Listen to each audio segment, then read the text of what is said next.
ministers na se say there or yeah or person uja this second term media me sure na nia ni so ade hu ka se ne say ade mi no number 1 say obeja legacy papa bi na enchire ba bi ebe hwe nyema bi obeye na omode be kai na say secondly me di bi say person obeye ade bi a ebe affect the electoral fortunes of his political party going into any future election. So Sadia, na me ma futu no say number 1.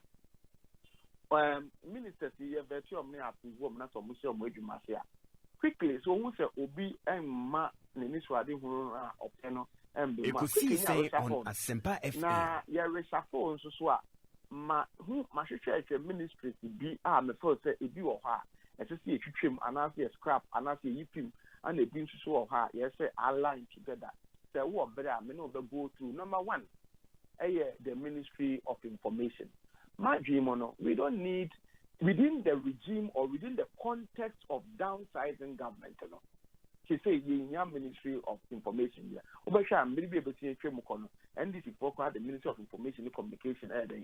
Yeah. They say, MPP for one of their major deficiencies, and say they are unable to communicate what they stand for. In the last election, in the last regime, I did a deal on Yapano. I just said Dr. Baomian of the Casa who to me communicate. It's really a day could you upon in command so by also or also to me communicate excellently. So your communication, never communicate excellently, never my information to the public about what the president is doing and what has been achieved and what hasn't been achieved there. And the Madrimono, you don't need a whole sector ministry. You bet to me could you upon a presidential spokesperson. Now I articulate the issues that are being done, what the president stands for. No, I can't within the context Ekosiisen On Asempa FM. A new the whole ministry for that. Number 2, but on information, dear Prof, what will it achieve really? Because Information Service Department will still be there, and all the other agencies under the Ministry of Information will still be there. The people working there will be paid. So what would you have achieved eventually? Hey, Omunyina will be paid. They said there is a way that we align ministries here, the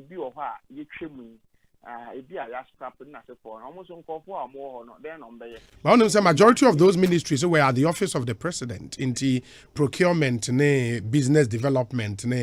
They were not really stand-alone ministries. This is not the first time you best scrap ministry in the history of Ghana's Fourth Republic. Scrap ministries, this staff on FAS. Some of them were reassigned, the realignment and adjustment here and there. The fact that the scrap ministry Nankasa no so I want to cost it to me the save. Number 2 is about the Ministry of Parliamentary Affairs. Yeah. It's my view. Ekosiisen On Asempa FM. And it undermines the principles of separation of powers and checks and balances as espoused by Baron de Montesquieu. So what Ministry of Parliamentary Affairs it makes the legislative arm of government, or it creates an impression that you want to make the legislative arm of government quite subservient to the executive arm of government. As a what the parliament, executive nase. Now, another at the church show long before one of the strategies for development I adopted and was the new Partnership for African Development, NEPAD. NEPAD, one of its mechanisms, was that say a memo papa or good governance is a thing non to development. Say good governance at the impunto any development ever. Into NEPAD and the NEPAD almost set a mechanism the African peer review mechanism. What they did was that Africa Amaya subscribe to NEPAD no examine their governance practices. Now more problems are no more problems. Ekosiisen On Asempa FM. In 2005, we were the trailblazers. Yearly a shot effect squatted the home master or number assets here. Into the African peer review mechanism, assets here, in terms of governance, two main things are for me they were interesting.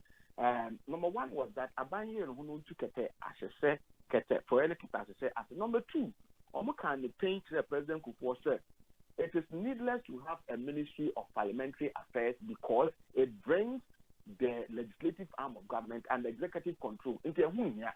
Omoka share President Kufuor, but President Kufuor am fan yejuma. And Ojan sa in 2009, President Atamel to buy the decided or the APRM recommendation by yejuma. Into Oscrapo the Ministry of Parliamentary Affairs and the obesity the President Nelson also so I am Muhammad mentioned. Also I'm fan yejuma. So for 8 years we didn't have that ministry. President Akufo-Addo by 2016 was now called resurrected at the buy, and as you say, yes, the within the context of downsizing, at the church show, they say, it will given whether you like it or not, we have a hung parliament. It's 137 plus 1 and then 137. And Ekosiisen On Asempa FM. It will be an exercise in futility for any attempt to try to make the legislative arm of government subservient to the executive. It will not work. It means my parliament now would have set itself.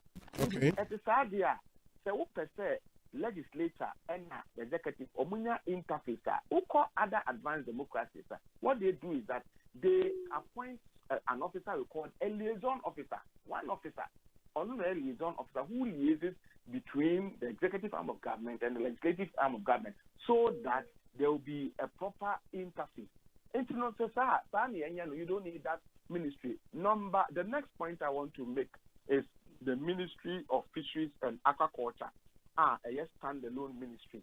Fisheries near aquaculture, why don't we have an overarching agriculture ministry and then set up different desks? One desk in charge of fisheries, if you like, another desk even in charge of livestock and other agricultural enterprises. Meaning at the back under Ministry of Agriculture. That is, you have that overarching ministry. Now, as you know, these desks that deals with other agricultural Ekosiisen On the Asempa other FM. ministry, and also aim here to say, is railways development. One of the most effective means of transport train. Yeah. Amount for parking on car and a train Asempa FM. Obia or driving now you pollute your environment with emission of fumes. They be na you pollute your ozone layer, you deplete never be train the trains papa you developing a railways now. That boy my parking cars now say protect the environment can you protect and help into manage say railway development but as I say railways a transport not aviation and transport and a port and harbor and transport you can have an overarching Ministry of Transport and then set up if you like 3 different desks. One is in charge of port and harbor. The first ship once a mile transport Bako by aviation, now Bako by train, and also a railway assay. Not as a meaning at the transport assay. The next ministry, the first say, and also as you can once near Ekosiisen On Asempa FM. Ministry of Sanitation and Water Resources. Opening make Obakaya, Caneno, Yaka sanitation, Yakaneno, and then we share the mandate of the district assemblies now. Is to ensure sanitation everywhere in Ghana within a district. A district assemblies, and necessary fair, ensure good sanitation. First, no so Obakaya. Now you what? You're from town cans, you're from town cars, and a saman. The town cars both you know say what win do here or best summer when I'm a carrier bram war me pum soap on atom for now make us be a proper name for now proper bois in run on one fat and now your one is a town cars for about more best summer now a mobile no down there Timono. Asempa FM. or your mammy Brian, that's a mammy Brian, I said a mammy or so a wa na or no, and not Udimicana or Dimity, a potale upon it, and of Ray now, you have better upon it. And his tankers, you know, Opia or no quire na Opia. Ekosiisen on Asempa FM. Piano. Opia Pono, a beautiful piano to Muta. You have 1, 2, 3, or who said, now, who are they end to mean, do you have one? And now, oh, yeah, then Uja Hokoi, or call a penna, your chain, mechanism now, or proper one, so a chain, so quickly, a copra, internet, can you know one say? Tankers for no more Mojumapa, the operator within the district assembly. Not you dear who need sanitation or a con kind of support. Within the context of downsizing government, the district assembly, me say MBB Pape Sinasa what in the local government ministry, he tried to introduce it. Also, some he be introduced it. Say a besamba. You pursue a downsizing there, and yamma this assembly, and on one case Monday, they are in charge of sanitation. Let's strengthen that mandate and let them deliver. Now, water resources, young share Ministry of Natural Resources. I say, yes, we are certain ministry be in charge of chieftaincy and religious affairs. And we here, let the chiefs assert themselves. And him for yes, more partisan politics. Flout to injunction. I am Obeshana party full soldier. Ekosiisen on Asempa FM. And now, sir, Obembu constitutional injunction that says that they shouldn't do active partisan politics. Let them eschew partisan politics. Chiefs that are involved in multiple sale of land. Obeshana on him black or away. Or Toma or assisting in member security, or we are not Toma away, or so the Bessina Martin Kwa member security, or Toma away, or so the Bessina member security. Brain about police need to talk through every Wakoso or him a jonku. Now, what you are him a boo and him for anyone. Let chiefs, the institution of chieftaincy be strengthened. Now, we are strengthened that the National House of Chiefs, let religious bodies also form their own body organizations and talk about issues affecting religion. Now, here, within the context of rolling back the context of the state, say, I'm buying a bear too nosy. Now, a baby religious affairs, again, Ministry of Employment. Employment ministry in the and Sunday your friend saying your member for Republic PNDC secretary for employment the late David Ekosiisen on Asempa FM. What time now employment ministry about because employment ministry nankasa na den no moye and na no be some sense betumi afire bag akasa we school continue pay employment for my demand. They don't do that. Instead, almost labor-related issues. You want a commission called the National Labor Commission, almost deal with labor-related issues. And within the context of downsizing government, and before say, Senya idea, employment issue, see a man corporate money, a cross-sectoral. And say employment ministry, no more major media. That's a labor-related issue. So, Marani policy, labor, you strengthen the National Labor Commission and let them take up, let them take up that mandate. The next is a new creation, the Ministry of Public Enterprises. Public enterprise, you are talking about state-owned industry, so public operations, not so forth.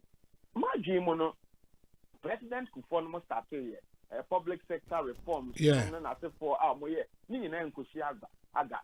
a fundamental misunderstanding of the challenges that confront our public enterprise. Public enterprise, challenges na Bako. A friend of colonial legacy, I will explain Bako a politicization and a Bako so a appointment in a manner that undermines Max Weber's conception of the Ekosiisen on Asempa FM. Yeah, at the colonial legacy, Brana pray for independence.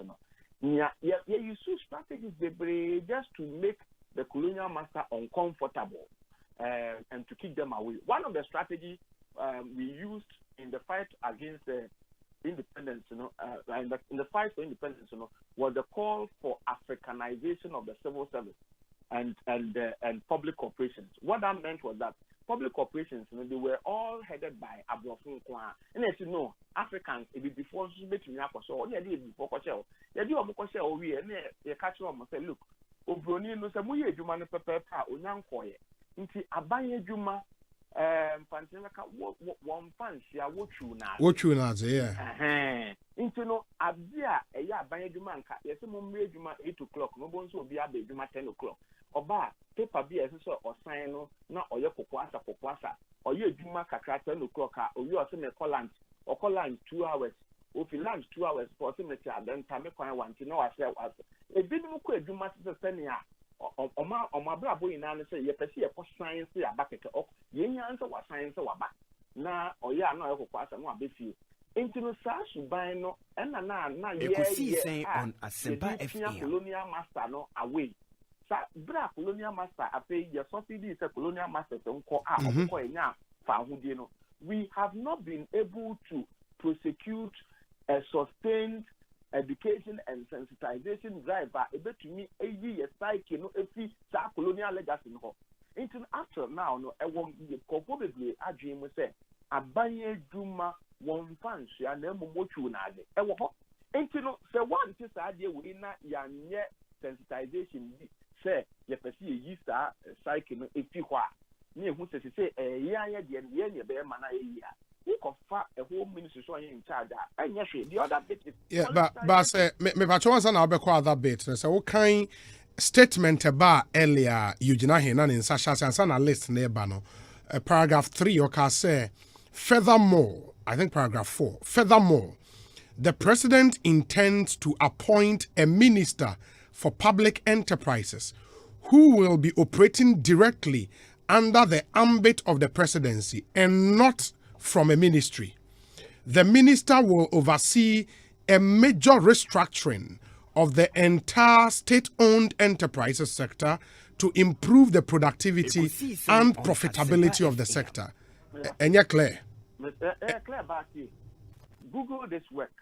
Ministerial appointments and government expenditure in Ghana's Fourth Republic. I authored that paper way back in 2011. Okay. How much it costs to hire one minister?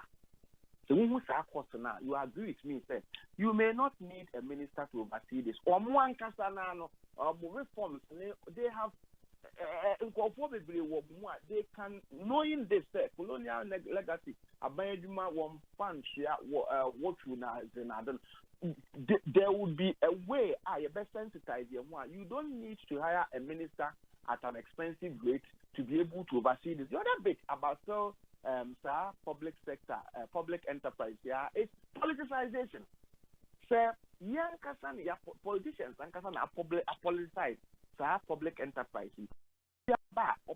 Or appointing a head. Asempa FM. Now, or appointing head of these and then CEOs of these organizations. Sometimes, you know, it is without recourse to meritocracy. It's Santino, a Juma as well, you know, almost to me yet, and I buy the Asuba or also a funny dear CEO or funny dear. You cannot talk about these public enterprises doing well without some level of institutional memory and then some level of Baba Wunyini said that is what this minister is expected to do as part of major restructuring, no? Because the focus they say, oh, more my productive and profitable. Perform magic one idea straightforward. Let whoever is in charge, you know, the politician be a power on your name say a base appointed a chief executive of a public state-owned enterprise. It should be as a result of meritocracy. You don't need a minister to oversee this. It should be. It is there. You know, you go school now. It's there. Political science, you know. Or much there. 1 year sociology. So much from Max Weber gave this ideal type of bureaucrats. In recruiting people into such bodies, you know, it should be based on merit. Yeah, abandon the bar of funding call for a public enterprise. NDC for bar or Modi so MPP for bar or Modi so. So at the end of the day, there is appointment of square pegs within round holes. And that's the reason why opening over corner na obiti or working lotto papers. Obiti Oton Asana. Ekosiisen On Asempa FM. Obiton Kulikuli, Obiton Sobulo, Obiton Coco King. Yeah. Wakobo office Patromiton Coco King won't be simply because he has nothing doing. Yen ya politicizing at them corpo shares a whole bra. They don't even qualify. That's it for see a society we are sick, not see a ya. Okay, I had that. You don't need a whole minister. Good that work now, Makacho. Now you appreciate how much it costs to hire one minister. Now, but last but not the least, is the fact that MSA war established a ministry of works and housing. I am the minister. Young man, Asensu, yes. Minimum say. With your Flagstaff house, or the experience, but I don't see why we need another a minister of state. Within the context of downsizing government, before say, generally, these are my. Into why deal number say any 85? I was say Anke be saying. Let's say 40. Say abino at the future date, say or year realignment and readjustment now or scrap be in a manner Ekosiisen On Asempa FM. It's in tandem with some of the recommendations now me and now. Obe say you bet me at so Emma or more about 40. No, about 40 no ministers, deputies, and original ministers in 40. Opening and Kasasa work now Makacho say can No, I will read that, yes. Never working Japan ran the world's third largest economy with 17 ministers. Oko UK or ministers or do 40. US also over South Africa and your friend is saying Senegal, they also do not number up to. No, but the political systems in these countries are different from ours. I mean, there is a general concept of big government. I am well researched and not for. It's not about political system. It's about Nipa Yepomo Edu Omaye Juma, and it's about allowing the administrative machinery of the state to work. Regardless of the political systems of these countries, they are all governed using the administrative machinery of the state. And when we talk about the administrative machinery of the state, we are talking about the civil bureaucracy. Civil service, Asempa FM. Ekosiisen On Asempa FM. Italy and other countries are running their government based on coalition. Now, coalition and China are crumble. When coalition crumbles now, sometimes they are able to run government for 3 to 6 months without ministers. How do they do it? They do it because they have credible administrative machinery of the state.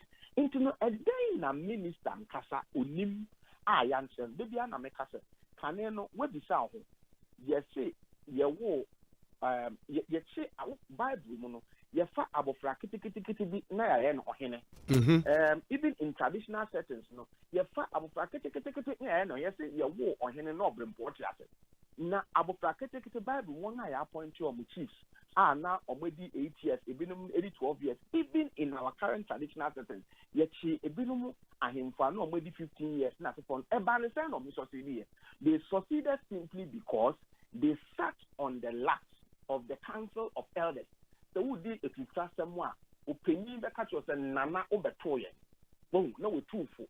Sounds so na yes so no ye day and looking ye borrow ye ye modern governance system. Yeah. Technocrats no.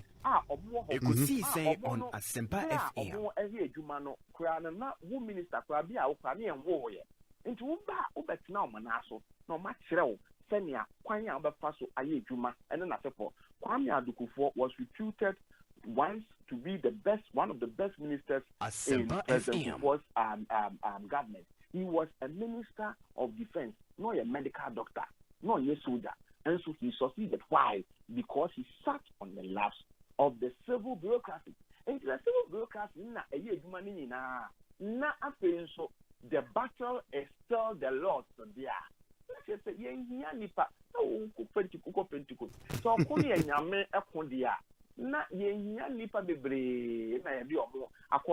the problem is with the civil bureaucracy.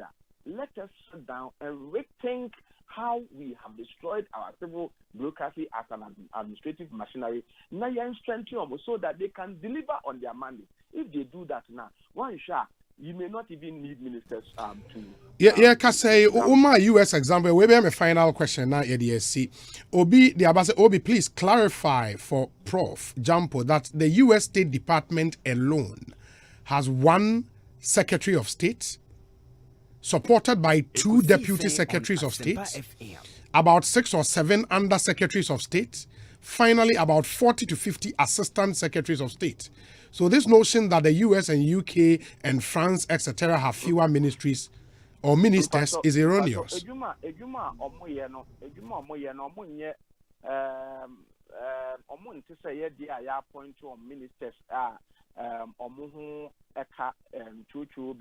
see, how many ministers do we have in America? It's something simple that can be checked. I've referred you to. There is another book that I've read called Big Government. Asempa FM. It was published by Brookings Institute of America. If you look at data, that captures the number of ministers. You see, let's not confuse certain appointees, the chief directors, other countries, where it's substantive ministers that we have in Ghana. I can tell you for a fact that America, for a country, population, they don't have more than 40 ministers. But they have governors of all the states. State be our one government on its own, and that's that is true. They have governors. They operate a federal system. Absolutely. Okay, they operate a federal system of government. Into Ekosiisen On Asempa FM and compare unity system. But I mentioned Senegal and of course other unitary states operate Ghana a small size of government. Operate federal system. Your regional ministers. And I say your district chief executive, your decentralized system, and also Okay. Prof, my menase, Bibiani, I best say about how Bejo Adrinche, that's a pan, Yamin Shaw. Why? Yeah, that's it. And the Professor Ransford Jampo and Moten, can Ekosiisen On Asempa FM, a review of the first ministerial list and Shredia Bremono, Mote Elton John Bobby and Kawaii presidential affairs correspondent into Onono Babetre what the mood at the presidency said he see at here relative to this list. Omai Hene Kwabena Santin so the head of the political affairs desk Ewa Asempa FM Nafi Adum TV Ononso Ewo Ahomano so Oman da so Ewo ho I suppose sounds na God Nasaribedia kon editor of the ABC newspaper. God, my main initial comment. And of course, a lot of the names only they can edit home more than 3 days ago. And but name by and the woman excited. Okay, obias me ba name no. Me bra me tie o mahini. Okay. Na wakeke bia wabubo de tima keke ansem atutu afra. Ono atu sase bo hotu wakana asha na konfo. Ubusa the question back was all mampanyin ni ma de kwento ni back no call. Na dan no mampanyin enim. Ade kwento ni call. So ye bo obi di na ka say o mampanyin ni ma de kwento ni call ho de a. O ma ka nyina so tenya na ade o mko. O mampanyin ti o so timi so no so onim so let him be. And passion adanse be kan won dia say. I get you. Because obo a ubusa say ubusa no wa chechim, ubusa no akavi, ubusa no akavi. Baba ku do bod was say o mampanyin ni ma de kwento de no so it is okay. Na dey no mampanyin nim. Dey no koye exams one the first. Right? And now osaba as about 2 days ago and bad because as me fa Ministry of Information. Yeah. Some new na tell you this am. Yes. Now my hin na go emias woni ha na go ha kan de asabesi. Me bon na furu mood. Etu ono sensual ni person che me say. Me ka say oil ni ho won ti ase. Ono no misconstrue the me kan. To the extent say o ka say chese minister no kwa on kwa massive wealth. No, I didn't say that. Is that what I said? Manka says manka na the minister be ni ntuanika. Ono anka say nipa mienu bi obomudin. O ka say o mo ko ho e ho ya kwawe so ho ya kwawe so okoton ono ne ntoma de wo de ko ya adwuma wo ho no. Minister be do ko ba bia akofa di fie japade akoton. Aban na this ka there is no akwawe so ministry anywhere. They don't know kaya. That's the implication, and that's the meaning of it. Say, uko baby akwa we so na saying. Akwa we so na say ministry ben na obi akoto ne japade yinim to ma say me na me de kotu agofo ka me na me koto desk aba.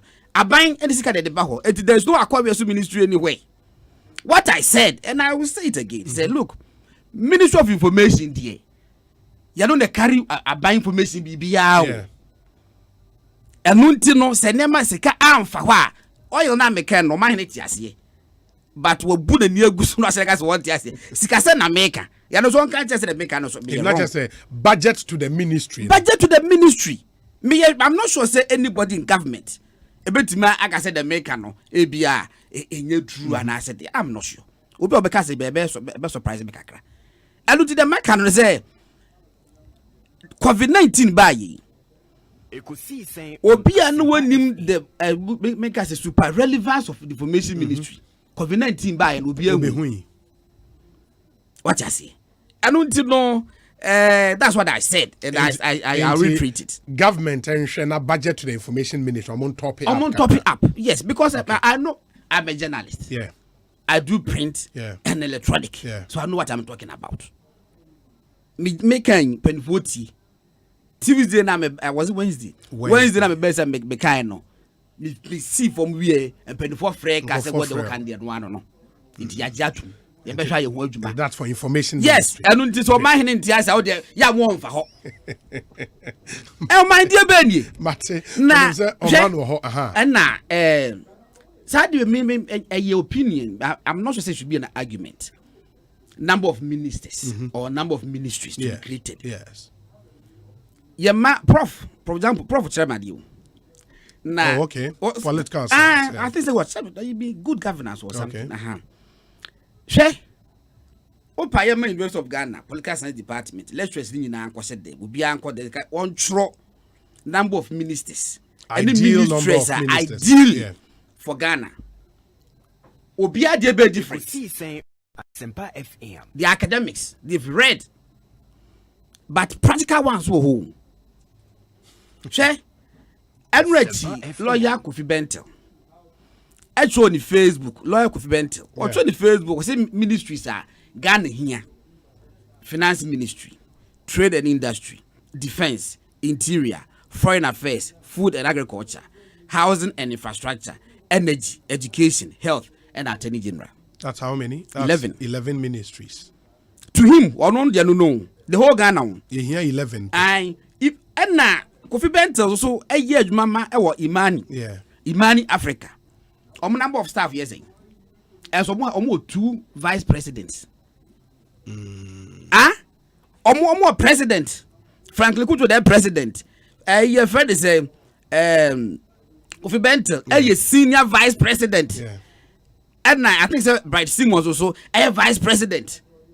And the big Bright Simon, I think, honorary vice president. Yo. And a Salon Branty, and so you're one. You understand? That look at that. Say be a staff needs about the magnitude of the job they do. Can they Imani Africa? A bit to watch Ghana.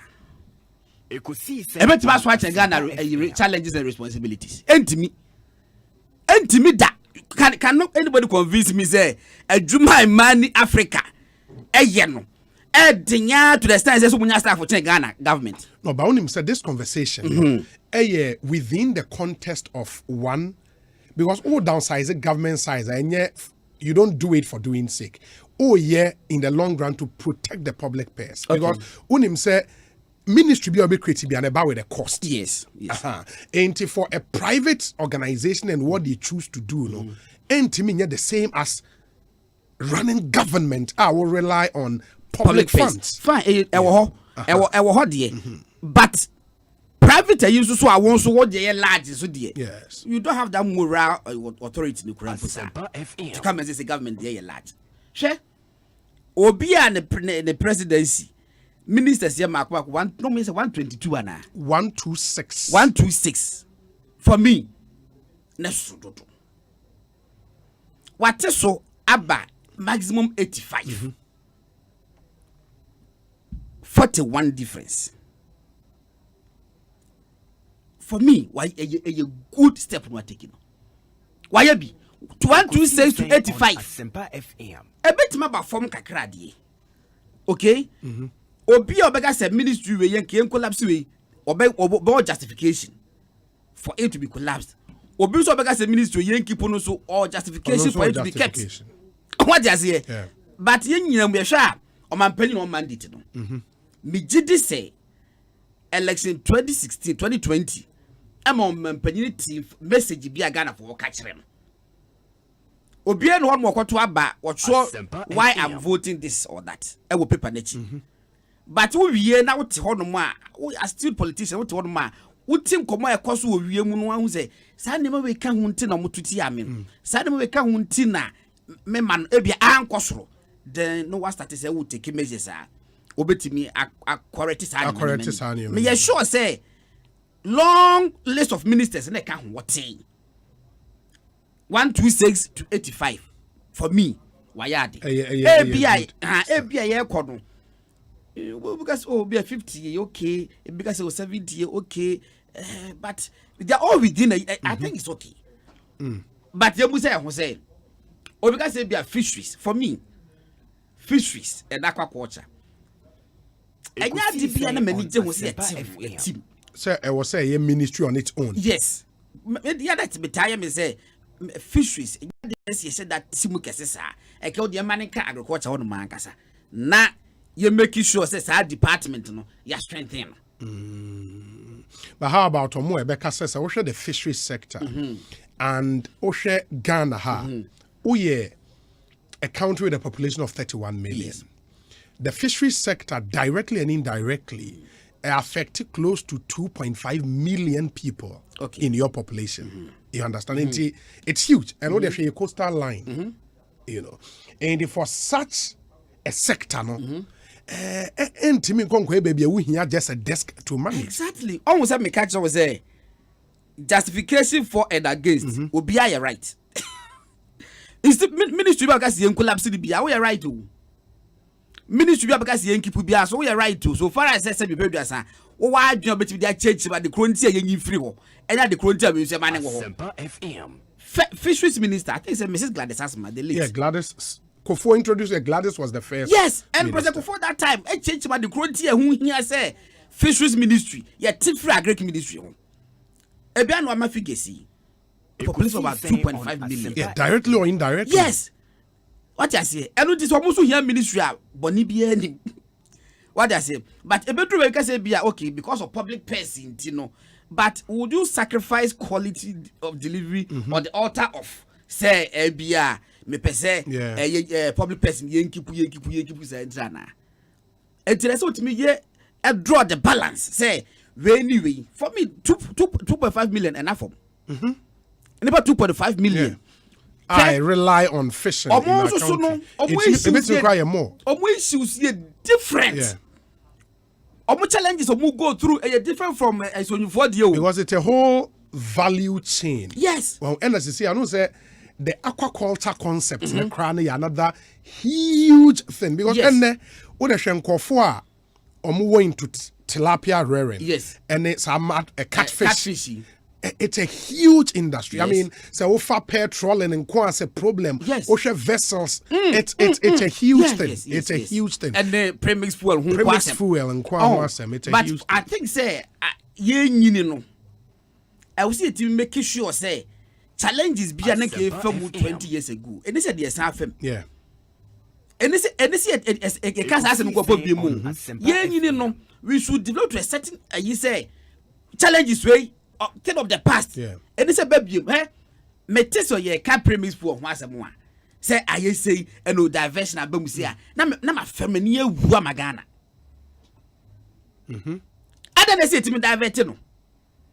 Abra NPA for a day devices tracking devices at abobo ho. Ada say to me divert. It shouldn't be an issue. Eti ye the best 5 years they after say oh you timid the systems now to in place. So I'm a to the extent say you may not necessarily need a ministry. Need a ministry. I feel don't have coordinator. That's true. Yeah, no baby, coordinator na dream with that Ghana. Then I come as well. What you say? Yeah. I must say, the quality na bebre na ya kese no you need selfless people kese and bebre selfless. Yeah, I tell you a bedroom be na you be very patriotic and selfless no you na man be contract because then we would have a very efficient civil service. Yes, a very efficient civil bureaucracy in our country. Yes. I bet me about no. Yeah. You will not need ministers for the system to run. Yeah, one minister. What does it? The system will run even without a minister. Exactly. You know, but sisi ano say nipa ne kwa adwuma na wanya minister bi obeka say okay information today you could upon kroma information ministry. Information ministry no. Yeah, the system about remu bi a obe swipe it. Am ye hu say wa ba adwuma. Yes. Yes, without these systems from the leader, the system will not work and work properly. You know, but say you do level like him say swipe ho, say swipe ni ho. I know I have to get to the office at this time. Say be ni ho pa try me from going to the office. I should go. Me kwa me jume was me in the day ni my ye bibia kama and that it is a who compare you to a system like the United Kingdom. UK is famed for their solid civil service. Yes. The civil service in the UK is solid. Minister will hold. Minister ni hold. Yes. The job will go on and go on well. Osha USA. When elections are held today, na yenya declare asumesi and all bentin say winner. The Secret Service know what they have to do. Yes. Without any prompting. No. Yeah, they will do it. Without any prompting. Baye ha you know. Now we koya usro. Why wouldn't we say? I wouldn't say minister about ministry. Yeah. Adie we yenye. Oba ya no anwo on. Chief director question. Yeah. Yeah. Chief director propose to say oba ya no so a two way affair. You can't blame just the politicians. People in civil service now cause almost up. Of course. It comes back to efficiency of the civil bureaucracy. The problem not as so, but you trouble my civil servant. I'm a politician, and so much is given, much is expected. What I say, Maminye Sadie Wemra. Okay. Now, for messing about her, because my question still holds. Yes. Name men excited on the list. You really are share or more. Enya kwaya mamubino. Okay. Which ones you were surprised about? Oma hine kwa binasa until. Yeah. Great. Oma now say person we question ba kwano about omo omudi enimu a year on one kakra. Na me remember so bad. What the main agencies. Imani can decide to take 20 vice presidents. You don't draw from the public fund. Imani, which may decide to over 100 vice presidents. That's not his business.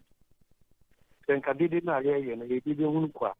Ekosiisen On Asempa FM. From back 85. I also cast 85 local for Obitinia or from Brafo. Yesterday, there are stakeholders in the administration of any government at the back. So who can the man your money right? What do you mean by that? It's a private institution or no energy, but there be of French energy man. It's not the business of Ghana. The business of Ghana Asempa is FM. at the point in time. The presidency under the watch of Nana Danko Tufado engaged 126 ministers. It was outrageous, very outrageous. And then, Raman Payina plus Yevunte, Ghana Ford disagreed. What the above for? Yet Danasi. If you cause a class to reach about phone ball, what is the challenge? What is the issue about Imanina or what is that education? Imani is not subject matter here. And Ghana memory wants them America. I beg. How far Imani is going, but media can decide that among 8,000 ministers, line managers. What's your problem? Ghana is not a private institution. If the president did not Ekosiisen On Asempa FM. And Ghana wants to from 126 and go 220. So clearly, there's an admission that the exam of 4 times, but here because consequences are bad, one you care one, could lose the presidency. It is that aside. The Mika said, I call you ministry. I'm saying that the leader there, and I'm happy that when you talk about your program, you know, the white adults. Who ministry? Yeah, make a one out of the cafe with you more, Debbie. Who now you can Asempa FM. Acquire out the ministry never fashion. And none may use it from a dry land to an oil land. It is not to say that we are assisted to get wow, and away to get it. It is the things that you do there to change the face of the ministry and to make workers want feel good and serve Ghana well. And no you can say what way you work to your career so about the purpose. You can go to whatever so-called youth ministry, but you will not see too well. So when we are talking about government, Ekosiisen On Asempa FM. you should not come and reduce governance to and I'll be a combination. I want to have a music and I want to use it and I want to use. No, that's not what I mean. In fact, the Ministry of Information, whether oil or whether oil, the things that they have done at that ministry, the buying will support you financially. And it's all the one man aid to he needs to do it because the nature that was given to him, it improved the ministry. Okay. In the end, on the budget to car. I'm going to consider all these things. It's one of the man of so it's a up with my age. Yes. Again, the communication on that said when that said Wednesday, and maybe I mean a man here. We are advocates for the change in mindset and attitude and mentality. We need to stop from the angle of the Obikunya Abeyamu Kontana and our machine and our FM. Not even I agree with that. The challenge is now you will any partner to take care of. That's the angle I was fighting for. Let us join hands and fight that mentality of some government who think that anybody who assumes political office Ekosiisen On Asempa FM. the responsibility is and responsibility. Very unfair. Very, very unfair. That's so these true. are the most important thing that make us a body of activities.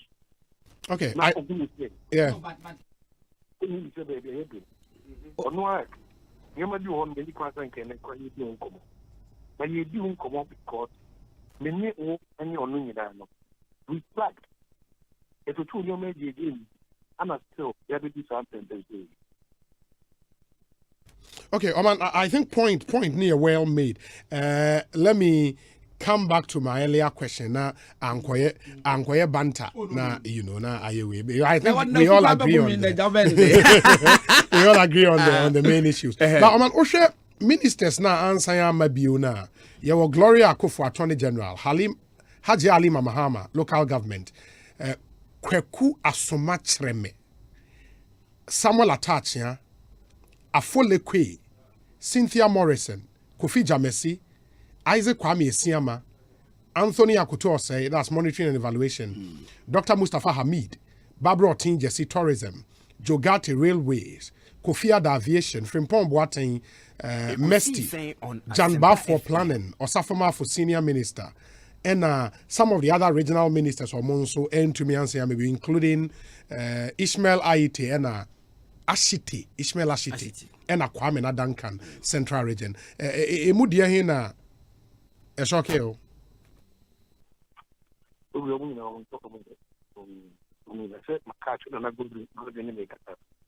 Osi omu nyina omo kwa anye problem.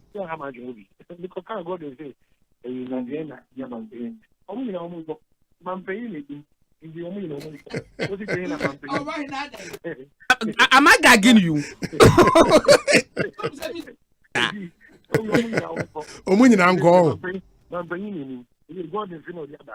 We should not be partakers of this. Oh, I know they say that should not. Oh, of course, I know.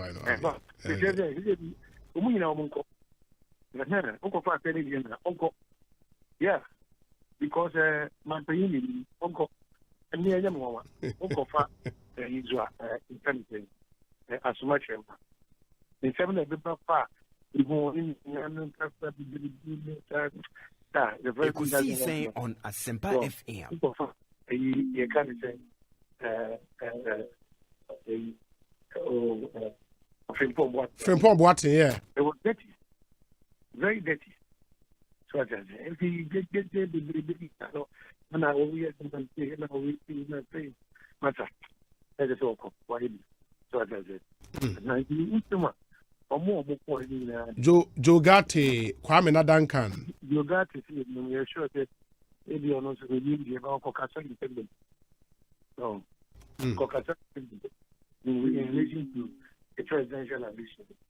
So Caucasian, yeah, and also a contributory factor. So I just say, Kwame Nadankan, President Nidom, what he has in store for you. Okay, ma menhwe o region I have for region George Boatin no oye oh no only Ekopuku. Mama Pim so ache okuku mu. Oh, okay. What people watch a papi. He's been a member of family. Ana even two na Ekopuku two. If I was okuku mu ache. Ekopuku be very cool. Nti wa boy you man so for me so ache. Ekosiisen On Asempa FM. Say, can you know action of go a break, go election, go a young bono. Oh, bro, what bono? No, and you refuse and also a time just competitive region. Apart from that, a very good relationship with the chief and the people of Africa. And or you be an EBS. It is to say, the focus no would be quickly to develop Africa. Now I have to bring back to the limelight. But maybe I have to and it's na eyi nkane na yebono ahafo nti o interest ho nyina bono nso ye Justina Wusu Banahene unim na mamena uma yes no yes no ye MCE wo sunyane o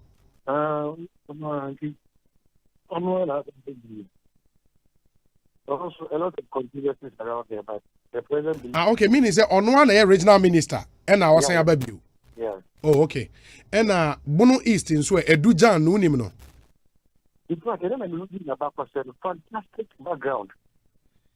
Ekosiisen On Asempa FM. And then I'm a critical about control. Oh, he's in the academia. I hear you have a lot of international bodies. In fact, rich TV, very rich. Asempa FM. Over bringing that experience to bear on the original. Oh, okay. That's a Dujan. And I mean, him say, other region apart from Mono halfway, apart from a halfway Ashanti region, Simon or say Mensa. And they are local man.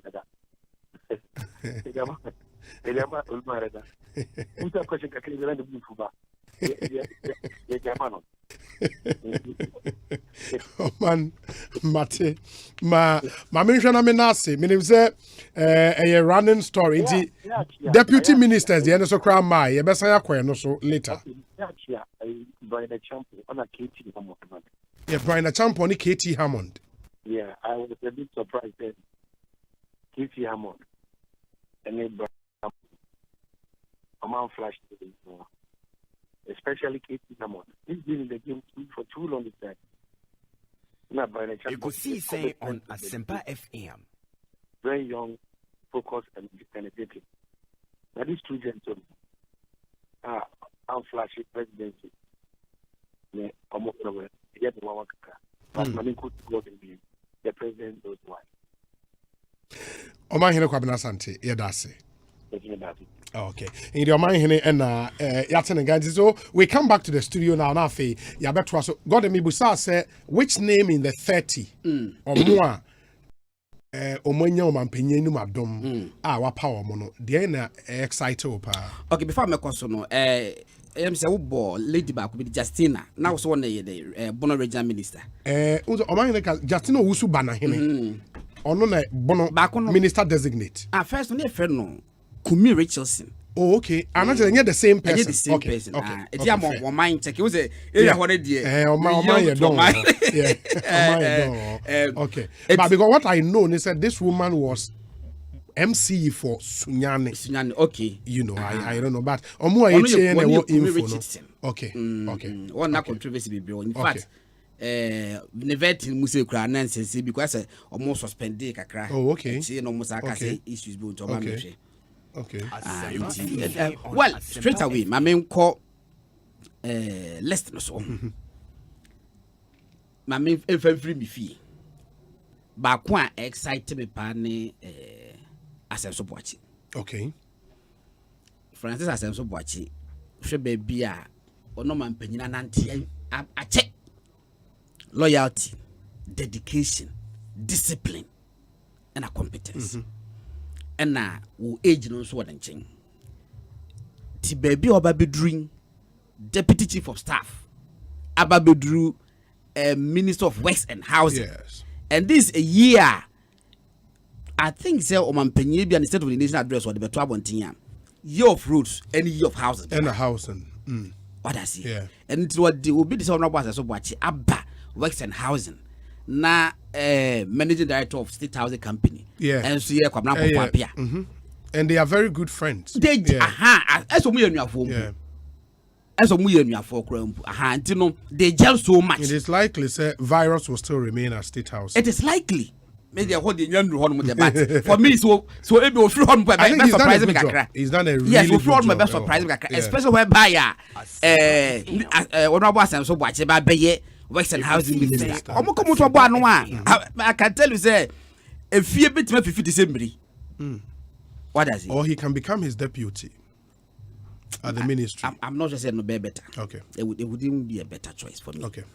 Okay. Now, who's the deputy? There are no limitations. Be and on your managing director of State House and also or no, I can say when need him. Yeah.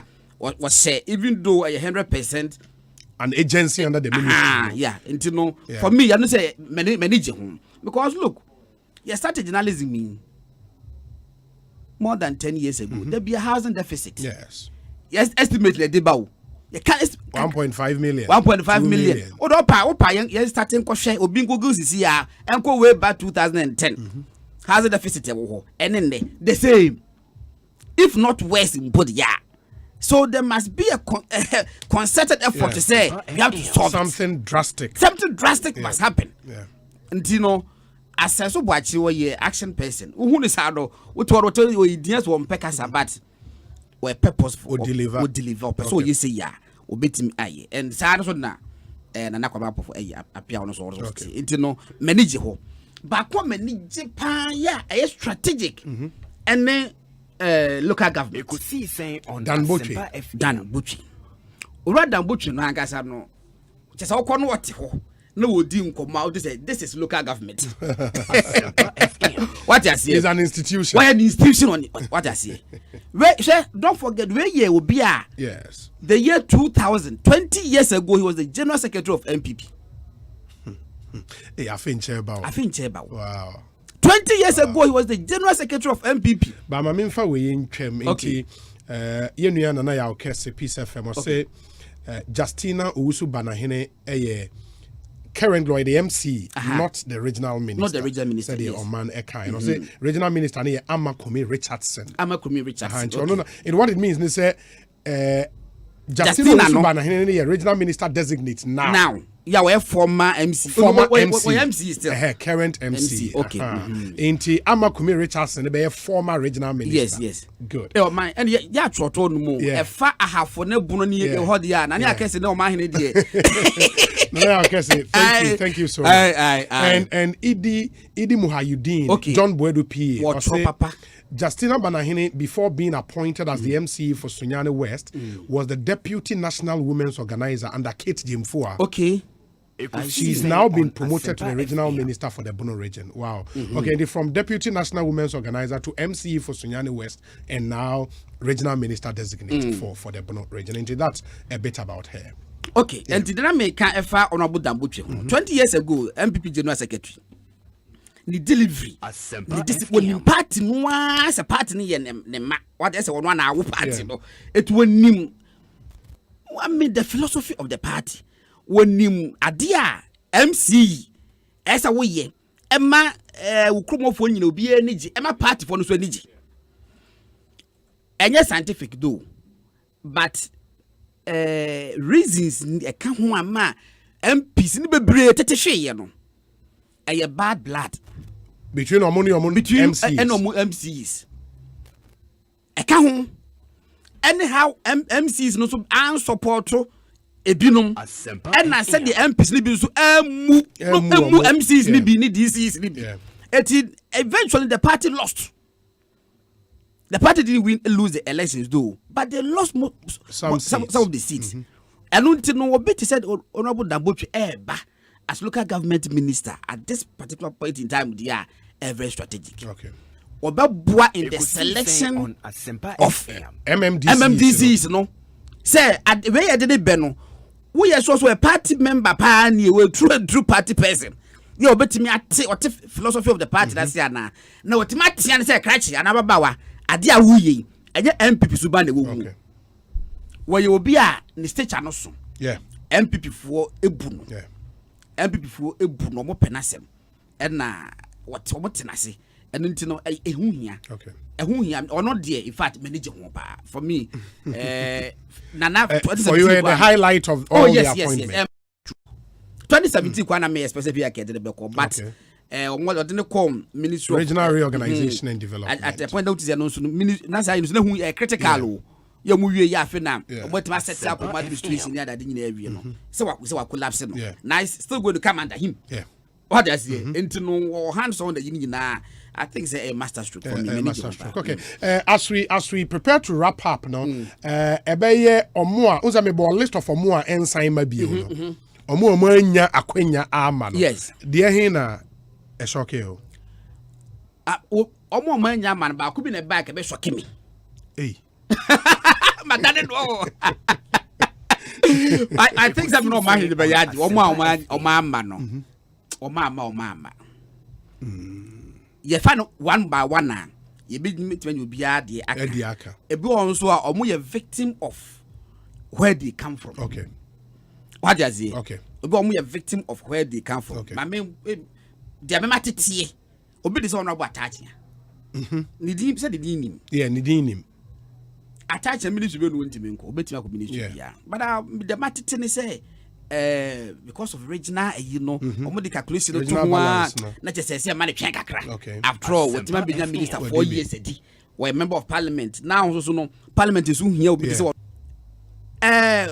Galamsey, many communities are guiding now, with the exception of few in Ashanti region. MPP Lusu seats no. Even Ashanti region could be took Galamsey no. Omo brain, and so omo we need here, but margin no do say na why you crama. Professor report brought by Joy FM. Yeah, it was Joy. That interview was on Joy. Yes. Excavators need and the trigger BBR. And I was shocked and so disappointed. He said what he said on Super Morning Show that day. No, yeah, yes, I don't know. He couldn't rectify it. What must one kind? Was say Busan said excavators be INS and also.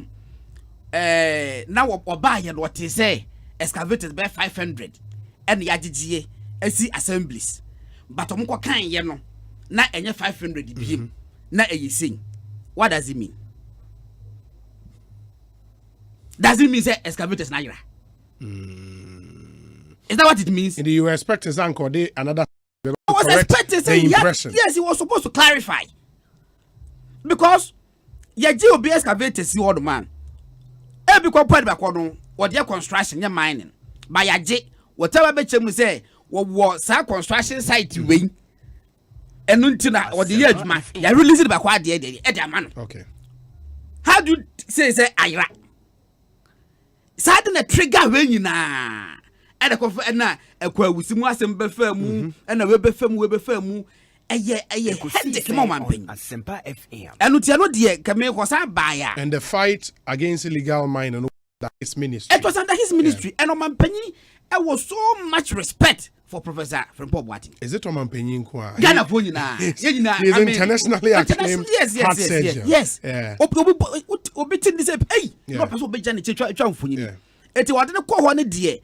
Not Ghana for now. I receive we say, but there's I am yaba some ministry in particular.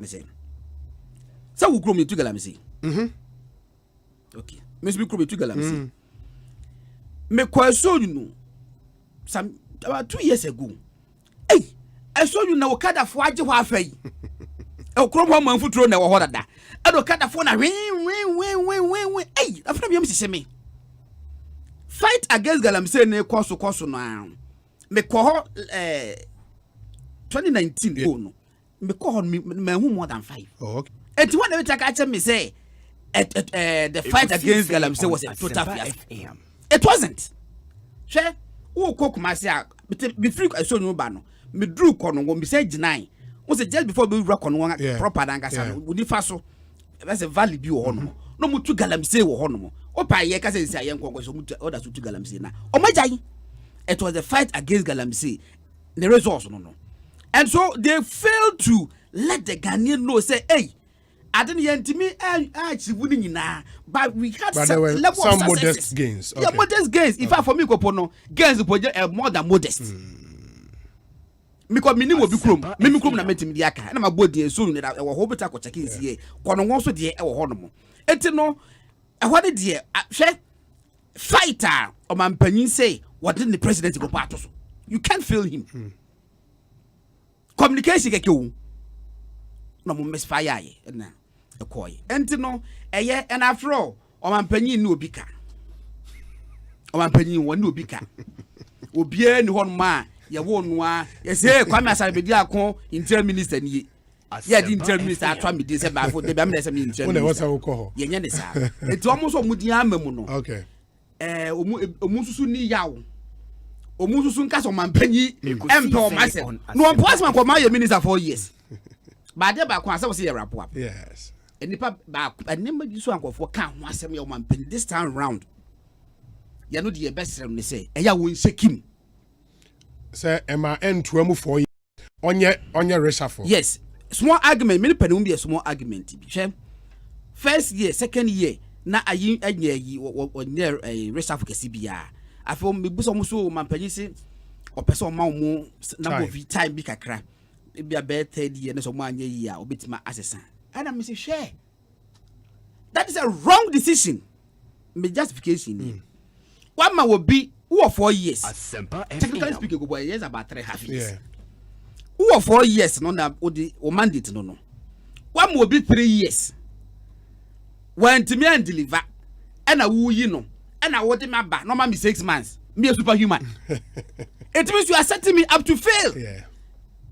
What I say? Depend the 3 years and to me and yet. Now, for I will be you know me 6 months. Yeah. What are you telling me? How do you expect me to deliver? How do you expect me to deliver? I don't know. To the beer, you know, rest of the say be obi nya din 20. To the beer, familiarity they say breeds contempt. And to the beer the security for second reasons. Now go for say, I don't know what they are. I know omunso to the beer say e bi mutina baby man no mo ya be 10 gods. That's true. To the extent say ojiri say no obi antimi fa. Obi antimi fa ne sanka no. Ba na nya sa o man panyi mam long group. Who's a long rope? Be a chama, Aquasa Baconfo. A beach long rope premise of hang ceiling. Asempa FM. What I say now, almost or more banner. Appointment where woman penny a. It is so critical to the aspirations of MPP in 2024. So critical.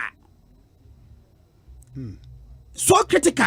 And to no man penny up. Share 2017. O man penye boni di ando start wo names no. Yeah. I could be a why president, sitting president. I didn't take in 1 month as an order. He had to sit down and think through and think through. Yeah. Etimudia be piemu a mamutim mamma ya bakomasem. Munya adwa mun deliver. Hwe MPP for akwo won kwanta na mabiu. I'm telling you. MPP for akwo won kwanta. For example say a victory with a taste of defeat. Yes, victory with a taste of defeat. Oma ko won kwanta no mapie. Now muti na ye kwa say pie ntem. Now Ekosiise On opportunity say ombetimi rough patches ni na ombetimi aye ni ye kama mebibia aye smooth. Anya sa 2024 they will struggle. Intermediate, they have a charge to keep. Mate, got it. And my main for we in and sorry, sir. Enra statement are Eugene, the bounds of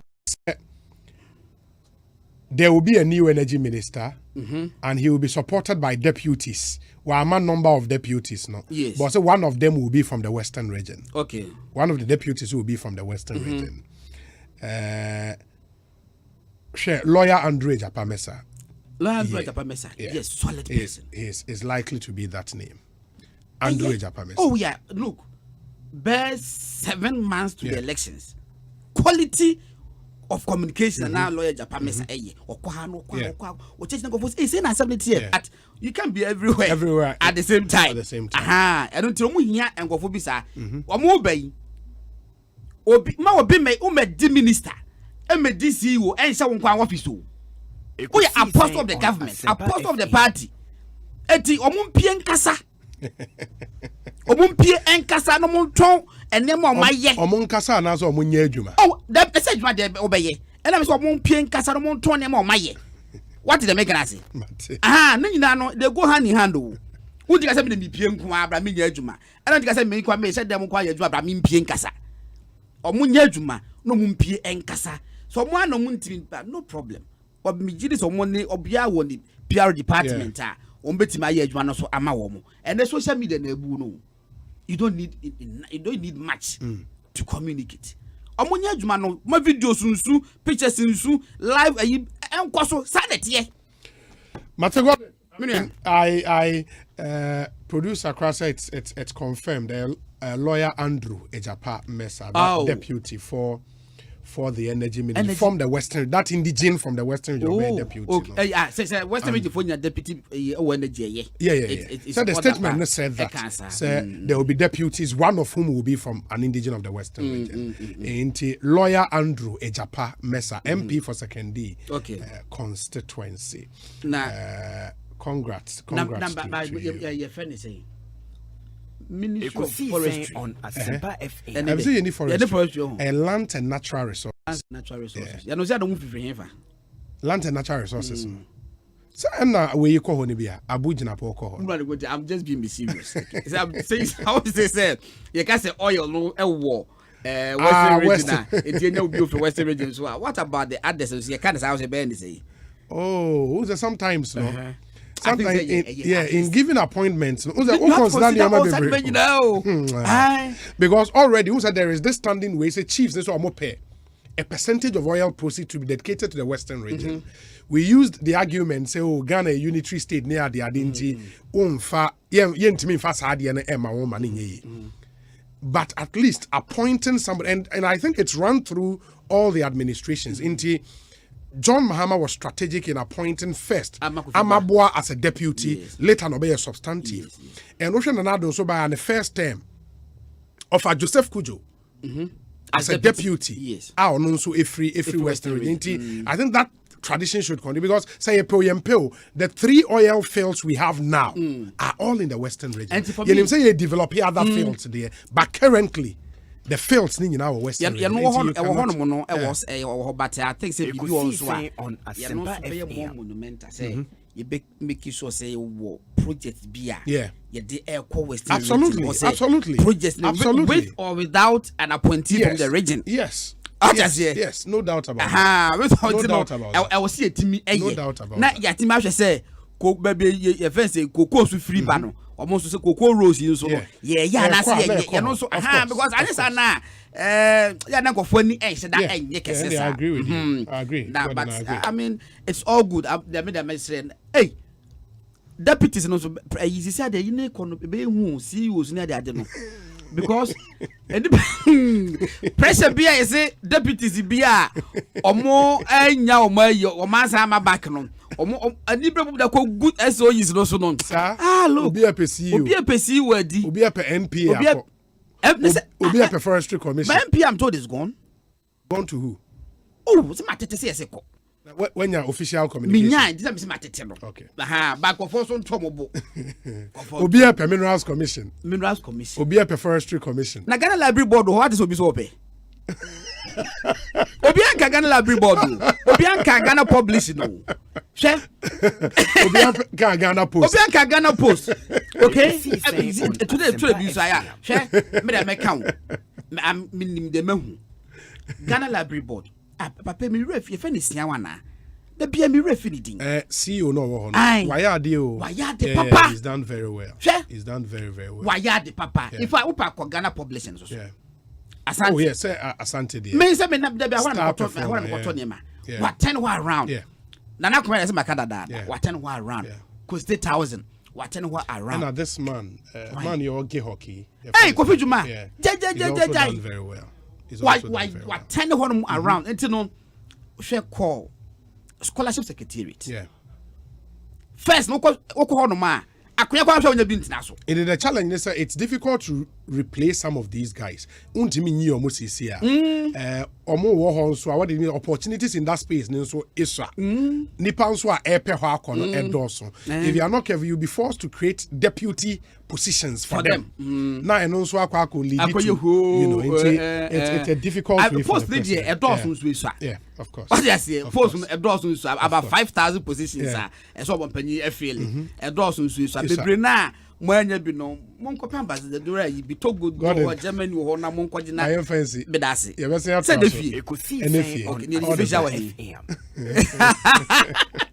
God knows I really couldn't Ekosiisen On Asempa 94.7 FM. Lot of your messages coming through. But Mama Yenkonkotie we Emra. Let me do these ones. Happy birthday to Mr. Edmond. Is it Fleischer? CEO of Root Senaf Gas Company Limited. May the Almighty God continue to bless you as you celebrate your birthday today. We Efri Meame, host of the Ultimate Sports Show. Moshosho Ghana Funyina Kojo to you, Mr. Edmond Fleischer. Happy birthday to you. Ma Minshe Wayne so another birthday wish. Greetings to Mr. Solomon Jamma, presiding member of the Ningo Pram Assembly and constituency secretary for the NPP, and also assemblyman in the Pram electoral area, or the people's man. Way Efri, the Ekosiisen team to you for your good works. Good afternoon to you. Yentie we Emra, yeba discussion segment no air to us so Ekuya Boachua Asempa FM. Eba babet na snafia the discussion segment no abrem. Nti yeba sisi amontwa yen. Ekosiisen On Asempa FM. Lala. What worry has so dear. Na me dear yemia. Africa Queen Mackerel bonejuma wo sisan. Africa Queen Mackerel leader what as you wunia. Se wo de ye aduane a. E danson. Tomato sauce na egu ho no so ye rich. Yes. E pisse wo. Nti e ma aduane ne de ye stronko. Enam no so hwemuma. Na me kyerese nam panko a. Wa wo beti ase. Na wo be check so. E grade 1 o. Na me say me twa kwa me nkwan. Na me tu bi gumu a. Ato ne term so. Honey, oba papa. Oh you ma. Me do. Me chese. Jollof, Gary photo, rice and stew. And piscine gravy dear. Africa Queen Mackerel ni mo. Inti me nyina. Africa Queen Mackerel. Shawenum keke. Nam papa no. Africa Queen. Shawenum keke. My dear, yes, sweet. And then my miss out. Oh, be some baby. Minim so do me pa. Me do papa me na da. Now eh me suban pa na me nkwan de na me nkomo de. Oh, ni nyina wom. Na so de di ka pa yo be de. Dia wodi mona soap ani mona cream. Asiesia ma ya fefe na ha. Me da say. Na mama bi de omo hwe suban ansa o. Dabi me de me hwe skin ya fa ansa. Ansa kwa ba be hwe suban. And what can you say there? Many mona soap ani mona cream ani ebe wu. Ekosiisen On Asempa. Skin rashes in your crop. Na eyi pampan finipa ho. Na mona cream timi sa propro ne ho a. E ma chimi fu brom. E ma skin aya nwensen, esa ye bokọ sa bofra de no. Oh, do se de mi nye ja me ho. Ba bi e wo se me di mona cream siesie no. Me di be siesie. Hey, mona soap and mona cream. Na ne bon so nya di na buso yi de. Ene ahofe no. Mema na busu ama ho. Ele me so ma don sa. Omafo here Mona soap and Mona cream. Enfre Agbeve Herbal Center 020-813-0790 and 024-6595-256. Asempa FM. FD Ashusha sa ejedi enkrato imu agya to mu se eye. Misika enso katia roba. And also enso estate 9. Now so empowerment. Semetwati, nimetwani zuo. Mi twati ya mi twani sochi. I do cream so be idea. Amana easy cry. 3CD pay. 3CD so dia kwa me. It will be semi share I do cream kumiti. Ana mi kokomua. Jai. Yeah. That's down crown father. Book store. Hwehwe ideal creamy for fry the light blue asense wa esochi. Ede na ne bo so da fem. FD ahwehwe sa etwati nkrato yimu agya to mu se ye. Me bombe samu bombe. Oh say yeah. Oh yes, the Plan City Extension project is still ongoing. And was so with me senior fear. Now so da ama hoto. Shannon so sending go pram district assembly supported by the Ministry of Local Government and Rural Development, NAU and Habitat. One say akwenya no da so hofiti ne kopim busumi match. Need the touch radio sabako. Apply now and own a home. Afi twan. Any council ma refisa obe joining Afrate Housing Cooperatives no for niche Plan City Extension project. Free 05555-30300 and 0577-91101. Last number 05570-54635. Website newaccra.city. Plan City Extension Project, shaping Ghana's urban future.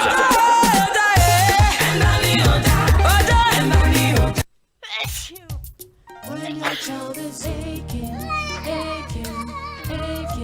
suffering. Onia woni se edru nyonyo tumi ma wo ba ne woko wo mra wo ma no edru ebetumi asane yare afei de wo how to etwa se wo banya hotutu anane baby ye ne ya mano zinol nsuo edru de a ne nkate se Asempa FM. ode ne jebenum atafe abonanum se toto saranso na mpanyimfo a Ekosiise On ewe Asempa FM. zinol to ya to say tipaye cold catarrh, sore throat, feverishness, flu, and now romantic pains. If we say a year you may ye, na a 2 year was a feature.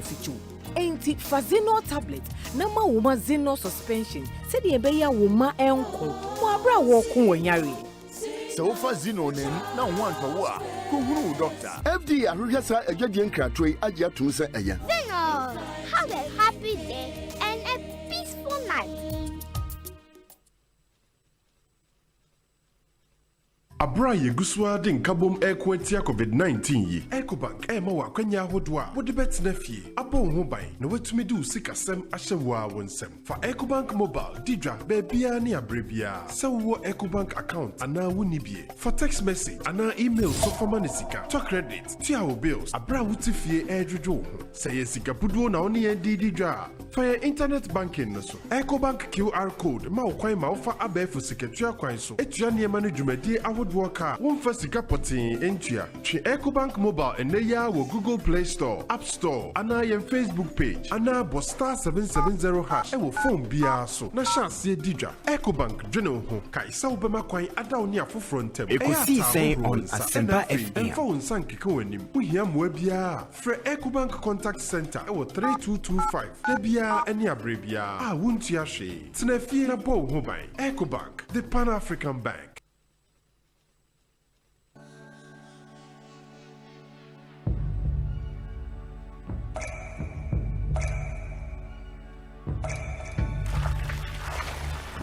Ensuo mankwa, ensuo yenkwa. Nom Awake purified drinking water. Abudun swa eye krojin. Asempa FM.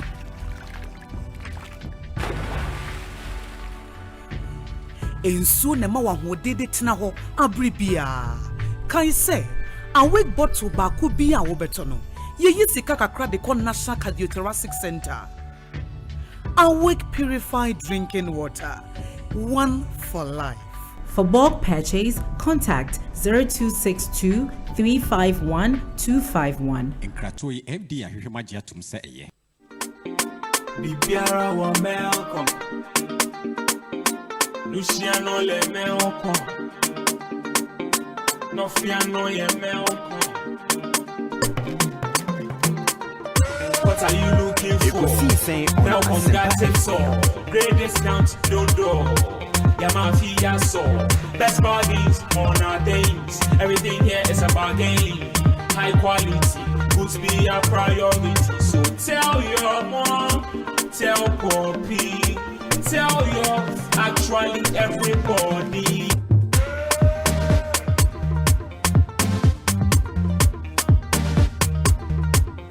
21st clinic say eba sciatica no every wusi simu kono a woto ase ho no ntirina fa wosrem ekosi wo na ase ho no ebo betimi atutu ama wo ankasa woje hu ba bi enye enti 21st clinic wo mo na ye sciatica expert e wo Ghana ha wo mo de bibiduro so ho bibiduro ankasa ene be san o yade no masa de machine aka ho yade bibiduro ka ho ne asa de wato machine so ya san ya o massage bi ye wi a herbal treatment yade awo no ama eye sciatica 21st clinic na ye expert a wotu ase Ghana ha ba bia wo mo ho enkran domi market wo ho heavy do dan ni mo ho ena kuma senso ahia wudu session so wo mo na nie dwabo so wo mo ho sunyane ni wenchi ni ba bia nkranza 0540 311 311 Asempa FM 0540 311 311 That's the 21st clinic. Ekosiisen On Asempa FM. Abra yeguswa de nkabom ekwentia COVID-19 yi. Ecobank ema wa kwanya hodwa. Wo de betina fie. Abo ho ban na watumi du sikasem ahyewa wonsem. Fa Ecobank mobile didra bebia ne abrebia. Se wo Ecobank account ana woni bie. For text message ana email so forma ne sika. To credit, to our bills. Abra wuti fie edwodwo ho. Se ye sika buduo na oni ye didra.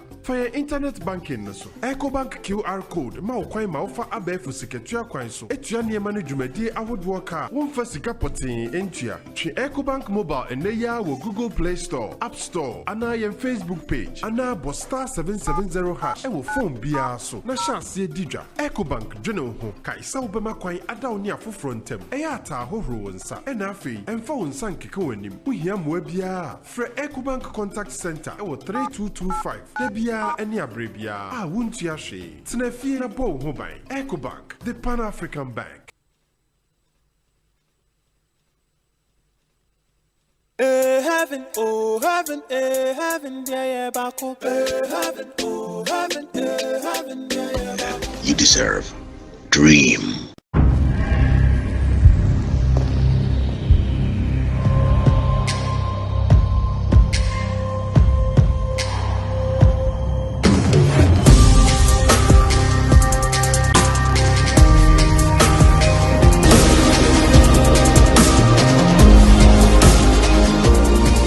Day by day men, strong and refined, the skincare you deserve. Dream.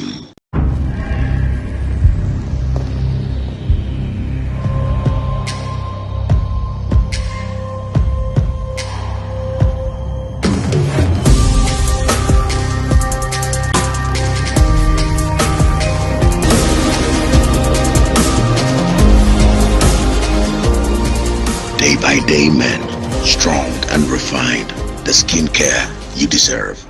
Dream.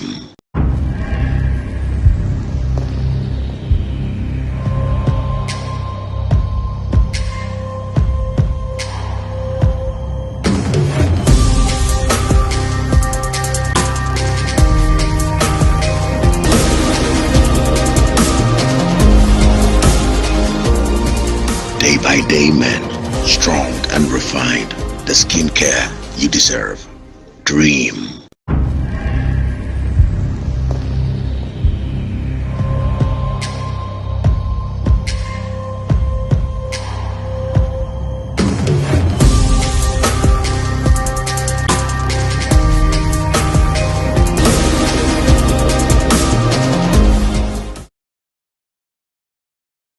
Agbebe fever draw was swadi konkwan no.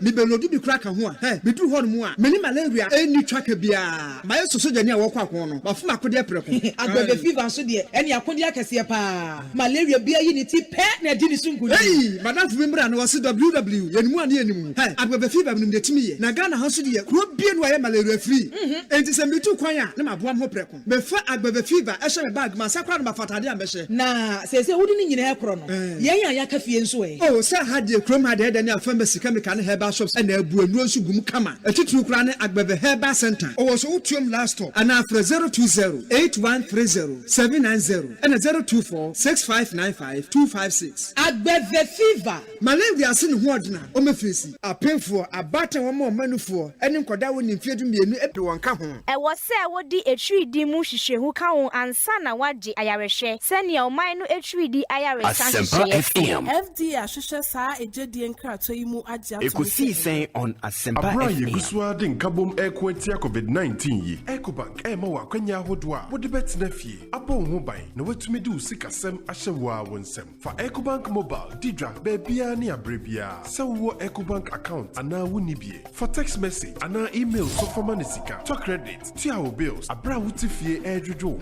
Say sika buduo na oni didra. For your internet banking no so. Ecobank QR code ma okwan ma ofa abefu siketua kwan so. Etua ne ma no dwumadi ahodo ka. Wonfa sika potin entua. Twe Ecobank mobile eneya wo Google Play Store, App Store, ana your Facebook page. Ana bo star 770 hash. E wo phone bia so. Na chance didra. Ecobank dwene ho. Kai sa obema kwan ada oni afoforo ntem. Eya ata ahohoro nsa. E na afei emfa wonsa nkeka wanim. Wohia moa bia. Fre Ecobank Contact Center e wo 3225. Debia eni abrebia. Ah wuntua hwe. Tenafie na bo ho ban. Ecobank, the Pan-African Bank. Misika enso katia roba. And also enso estate 9. Now so empowerment. Temetwati, nemetwani zuo. Mi twati ya mi twani swatching. I do cream so be idea. Amana easy cry. 3CD pack. 3CD so dia kwame. It will be semi share I do cream committee. Anami kokomua. Jai. Yeah. I take down crown for them. Book store. Hwehwe ideal creamy for fry the light blue asensen wa e soche. Ede na ne boso da fem. FD ahwehwe sa edwatien krato yi mu agya tum seye. Senioma papa eba wakwimu a ewo se wutumi ya hoboa emma enioma ehu hia te se wohwehwe TV remote entwe wadwene emfree enioma papa ebetumi aba wakwimu enunti ena TCL edi P715 TV foforo no abetodwa TV a wowo sutu ne use Google Assistant nakasa wo beke gumu bia no edi super Asempa FM 715 TV emma wakwenya ma wo ye ne ehu hia te se woni enkwala no edi agro ana woni wodofu bi enya nketa hodie ne hia ne se wo bekase go TV nim na TV no bedi won hihye so pepepe TCL P715 hands-free voice control TV wo benye bi ato ewo TCL shops ewo Ghana fane nyina ana freying was 0202-698-398 ana 0596-913-298 wo betumi akoye website nso ewo www.tclghana.com TCL, the creative life. The Providence giveaway season is here again. Insure your new car or renew your existing motor insurance policy from the 1st of January to the 31st of March and get fuel coupons and several other branded Providence souvenirs. Rush for your insurance cover now. Terms and conditions apply. Remember, with Providence, man, you are covered. Providence Insurance, lean on me. That was so ne macho medi Mira. Ya na udi sa. Na malaria na fahi amutu aware amomoni agi sa no. Adom malakio mixture ewo hoi. Malaria ent na yeso nche. Ye kwa ye test e bi wo mu pe enyenum adom malakio mixture. Eni gina malaria body weakness yo tiredness yo hwim ye nyina ho atoye ntam kura. Na adom natural tonic a esisi ha nso ye. Adom natural tonic nso. Ye num to ya ye ntimi nidie. Eno na ya num bi edidi a ye ho tan sa no. Adom natural tonic. Minya ni na mentumi ni die menum bie bono me taisa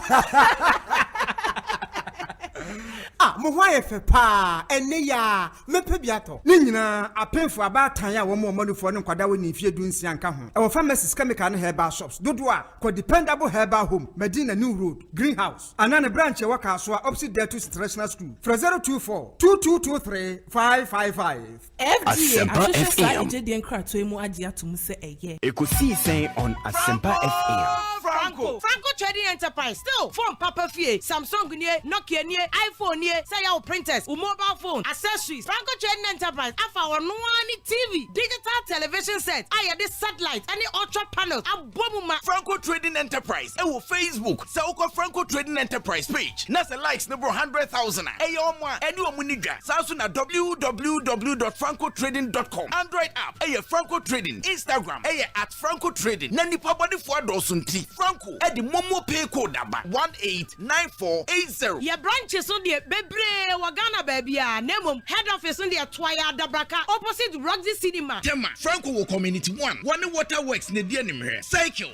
Opposite Odor Rise. Madina. 100 meters away from the police station. Kaswa. Franco opposite Kaswa Polyclinic. And our prayer numbers in Nani and Chauntum 0246 422 338 and at 0546 133 188. Franco Trading Enterprise. Still, phone Papa Fie. And you're not going.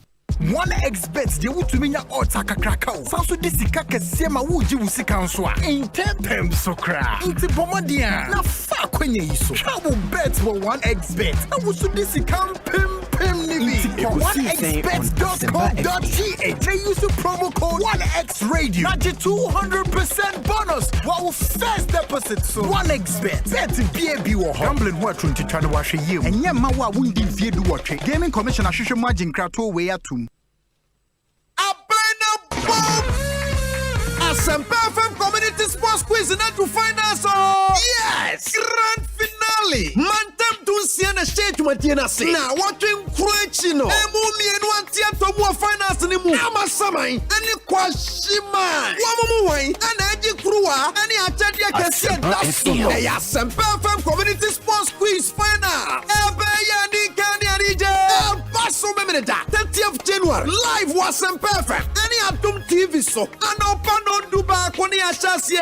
Wine and Winnie. Amasamai, and now Kwashima. Our sort of from the field, home from an and social media platforms are hot waters. Hashtag Asempa Sports Quiz. Asempa FM Community Sports Quiz Finance. And you may query a Sia Conco with 3 year lotteries. Dial star 787 ha. One so bet to me DP. Soccer bet. Your best bet for sports betting. Day by day men from Dream Cosmetics. Don't go next level energy drink. Empower yourself. And a cheesy pizza. Your pizza, your way. Asempa FM Community Sports Quiz. Wapia. Mousa Soap.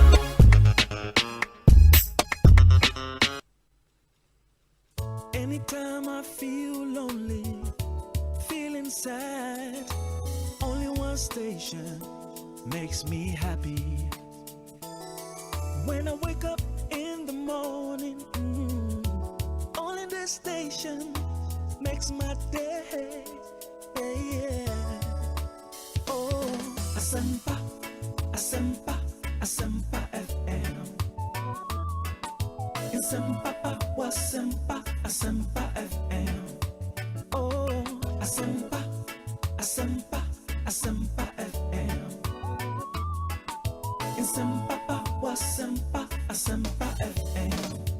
94.7. Abusia Asempa 94.7 FM so enie yema yenyina ye ho aha emfa Ekosiise dwumadie so make say nonan abo apa ho sima aduanan enso akakra bi na kyese nonum abo ene no nsia pepepepe ne adwumadie nyina ebe awieye na braso discussion segment Asempa FM ene de ebrew ewe Ekosiise on Asempa FM dwumadie eso Philip Osebonsu ene de ofa edikan no aba ofa etoso mienu ene de bai sadre yesi adwan na kyese mpanimfo si adwa ami atwatwa adwen semu edapono so enei ye behwe asofo a mampani na nado agi won ensemu a ewo ho wei first batch anase boni edikan na aba betodwa no ene aba amanfo ache wadwen ewo ho sene nipa bi ehu no wobinfo ranso jampo na di tudwa se ebeya enka aduana pepepepe 40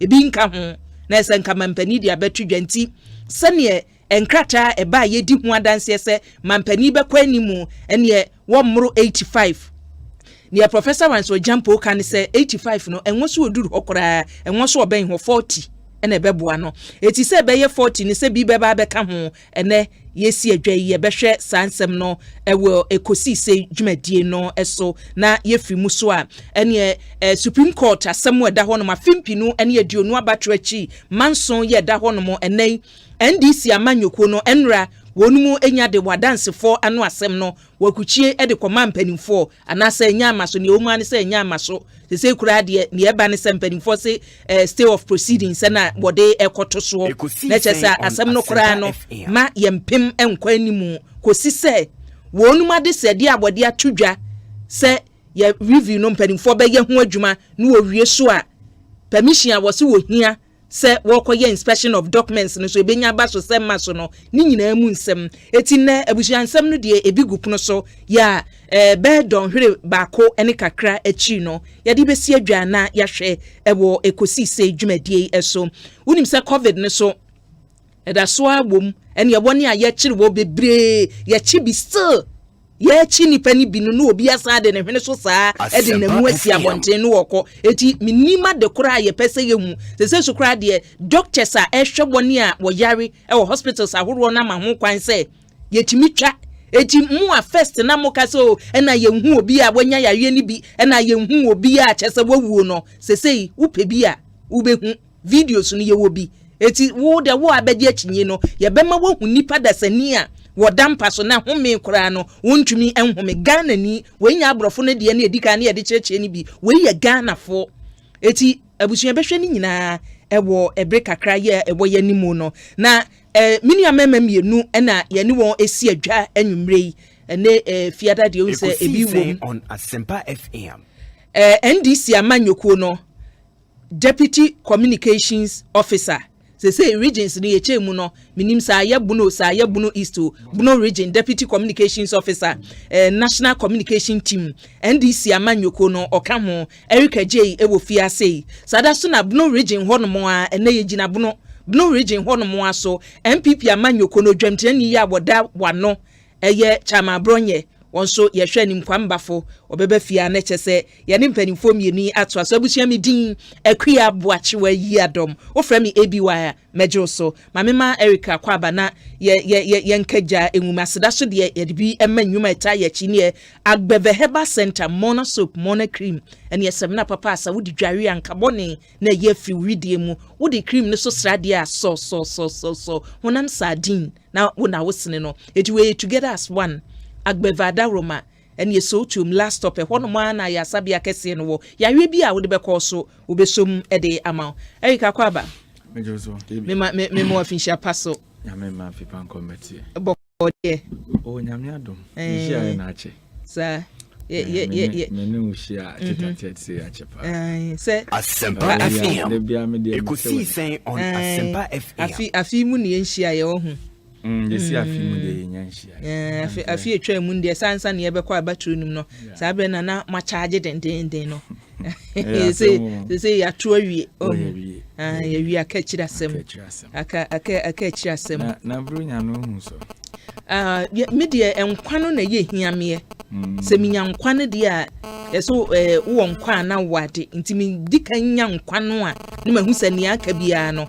okese nde beka ho sa na me mehwe no eti nkwane de ye na unsa regions ahoro no ye cheche amanfo fa COVID-19 no minim bunu region no amanfo atiase nose mask no amanfo share social distancing ne vise entiase a nipa bi de ba we na amanyofo no ye campaign no mo ma anhye na sabre no beka se ye nhye minim some region ho entiase aye adwuma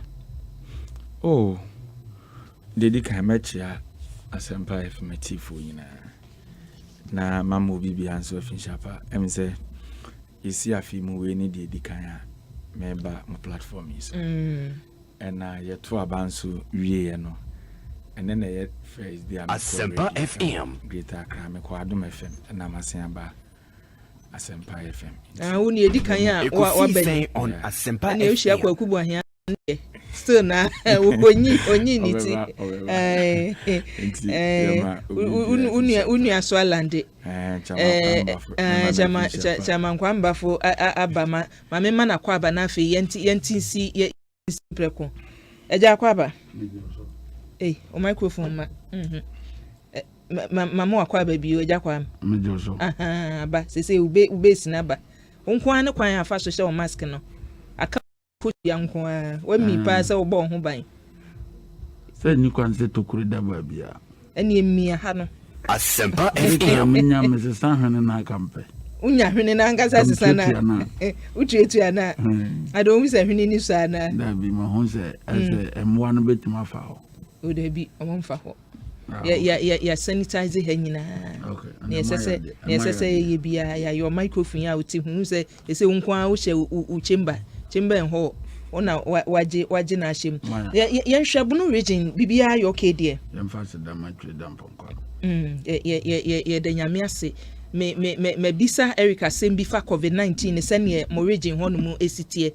Eric to so na sina o ze oba bono region there Ekosiisen On Asempa FM. Mra COVID ne start ya mampani edit directives ne tudwa no. Na o ka mantam ba ko a nipa edi hihye so a na ye kan pa. Because me the last time na in the heat of COVID, time I lockdown ne ba Accra Saturday na me wo sunyane. Ube hye nipa edua anya hwe mu otwe anayonko ebe hye.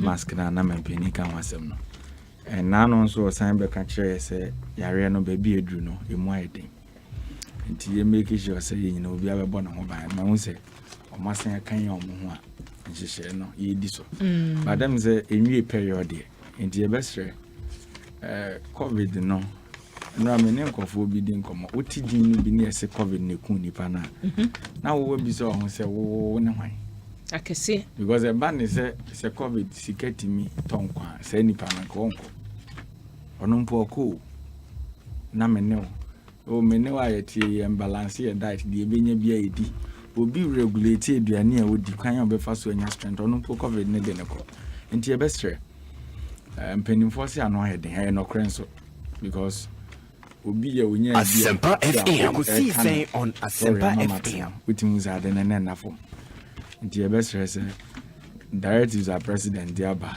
need the all can fa woni the rule na obono ye nyina ye make sure say be adhere to that because we now know the edition now babe can COVID na sem no mind me relate na ko YouTube ko he now share ni posting ni seriousness and dey kasa odim say ade no anwai the best bi amfa no homo na nkwada no nso na amabi school no enra mi share school for be 7 bia na omapon se mask ni se ya dane ni bow tie se ye den yo obi ade enhye ne hwene ebi kra de ehye ne no de na omayi ene na omabodwiase baby a ode bow tie boy koto no ene de da omabodwinase so I was asking myself say wo de wanya akwanya enya mask ni bi ena wo de ahye wa bodwe ade no so yanka se ya bodwe mask fakata wa no ne ohene wa ho pa ne yesibo nti ye besre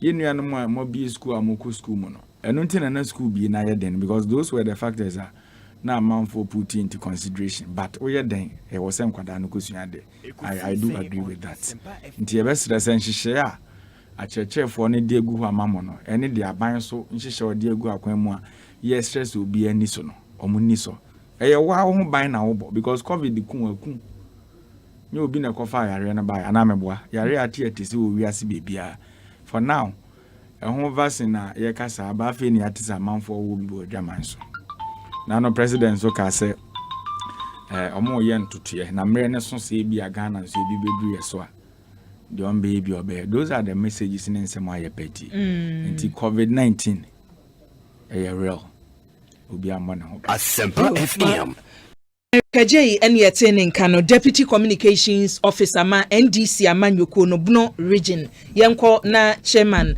MPP Bno Region, Chama Bronye Eso Edufia. Chama Kwaba Biu. Major Soba. Mo region what ye say a ye. COVID-19 no say a man for ball by no. Offend dikanum nem who say ye last year dear no. Second one ye dear menti e biwo. If says first one no crano, ye koye interview biwo and kranza. Na bi ka say ye de ye hu say obi awu ye hu say obi yaye or that stretcher so minim second one yi sɛ ne nneɛma si ɛkɔ ho ba tie ne Eric kana na ɛsɛ nneɛma mu yɛ me da so bebre ma memfa kwanya we na menchia watifo ba bi wa fili kase no ekodu bia ya ma omu nyina adwo na COVID-19 ohwe sɛdeɛ 2020 twamu na yefisia kanu abrase kakra na yesi 2021 mu yade no esanaba enye o man Ghana nko a na mum amanya kase ne nyina no yade na tima kwa enra na mehwe report bi a yesi UK nko ano last week na nipa be se 90,000 na yade na ka omo a omo condition no ano ye den shipa nti uhwe a afi 2020 twamu a yesi 2021 no ohwe a wiase nyina yade na sese de enye COVID-19 bi na mu aba be COVID-20 just a COVID-20 ni sese de aboa no watima ye den anyini a onyini kɔ nanim eni kwanse ye didi akoro so ohwe a memfa ne se bosomi we awie ye na edin COVID-19 eba wiase nyina no na afe ba ko Asempa FM asa ohwe amanya kese a o mabobo bra kese kora na sese no o mo economy na ye den adwiregu go nipa enko emma enipa do tomu enipa adwuma semu aye den aye basa productivity aye den ekofom na eno so kofom bia na ede ahokere ye den eba nti yade bia eni kwanze menu mie no hwe mitimi bu akonta na ensisi so say amanya kese a na edi omudi pa no America of all people, United Kingdom of all people, China, Belgium where it started by and Canada near the idea. You see, mere bini nim say Africa akora no yempanfo no binom ho dodo mo kora na no madu mani akere amanya kese a o mayare sabia ye den eye. Nanso COVID be na ehun say sa countries akese a na efi say omo na gini pankwa no kora sa ye kenkenkwa. Na mum obiya timi ye ne de ewo ne country o wa e de gini nkrofo enkwa eye.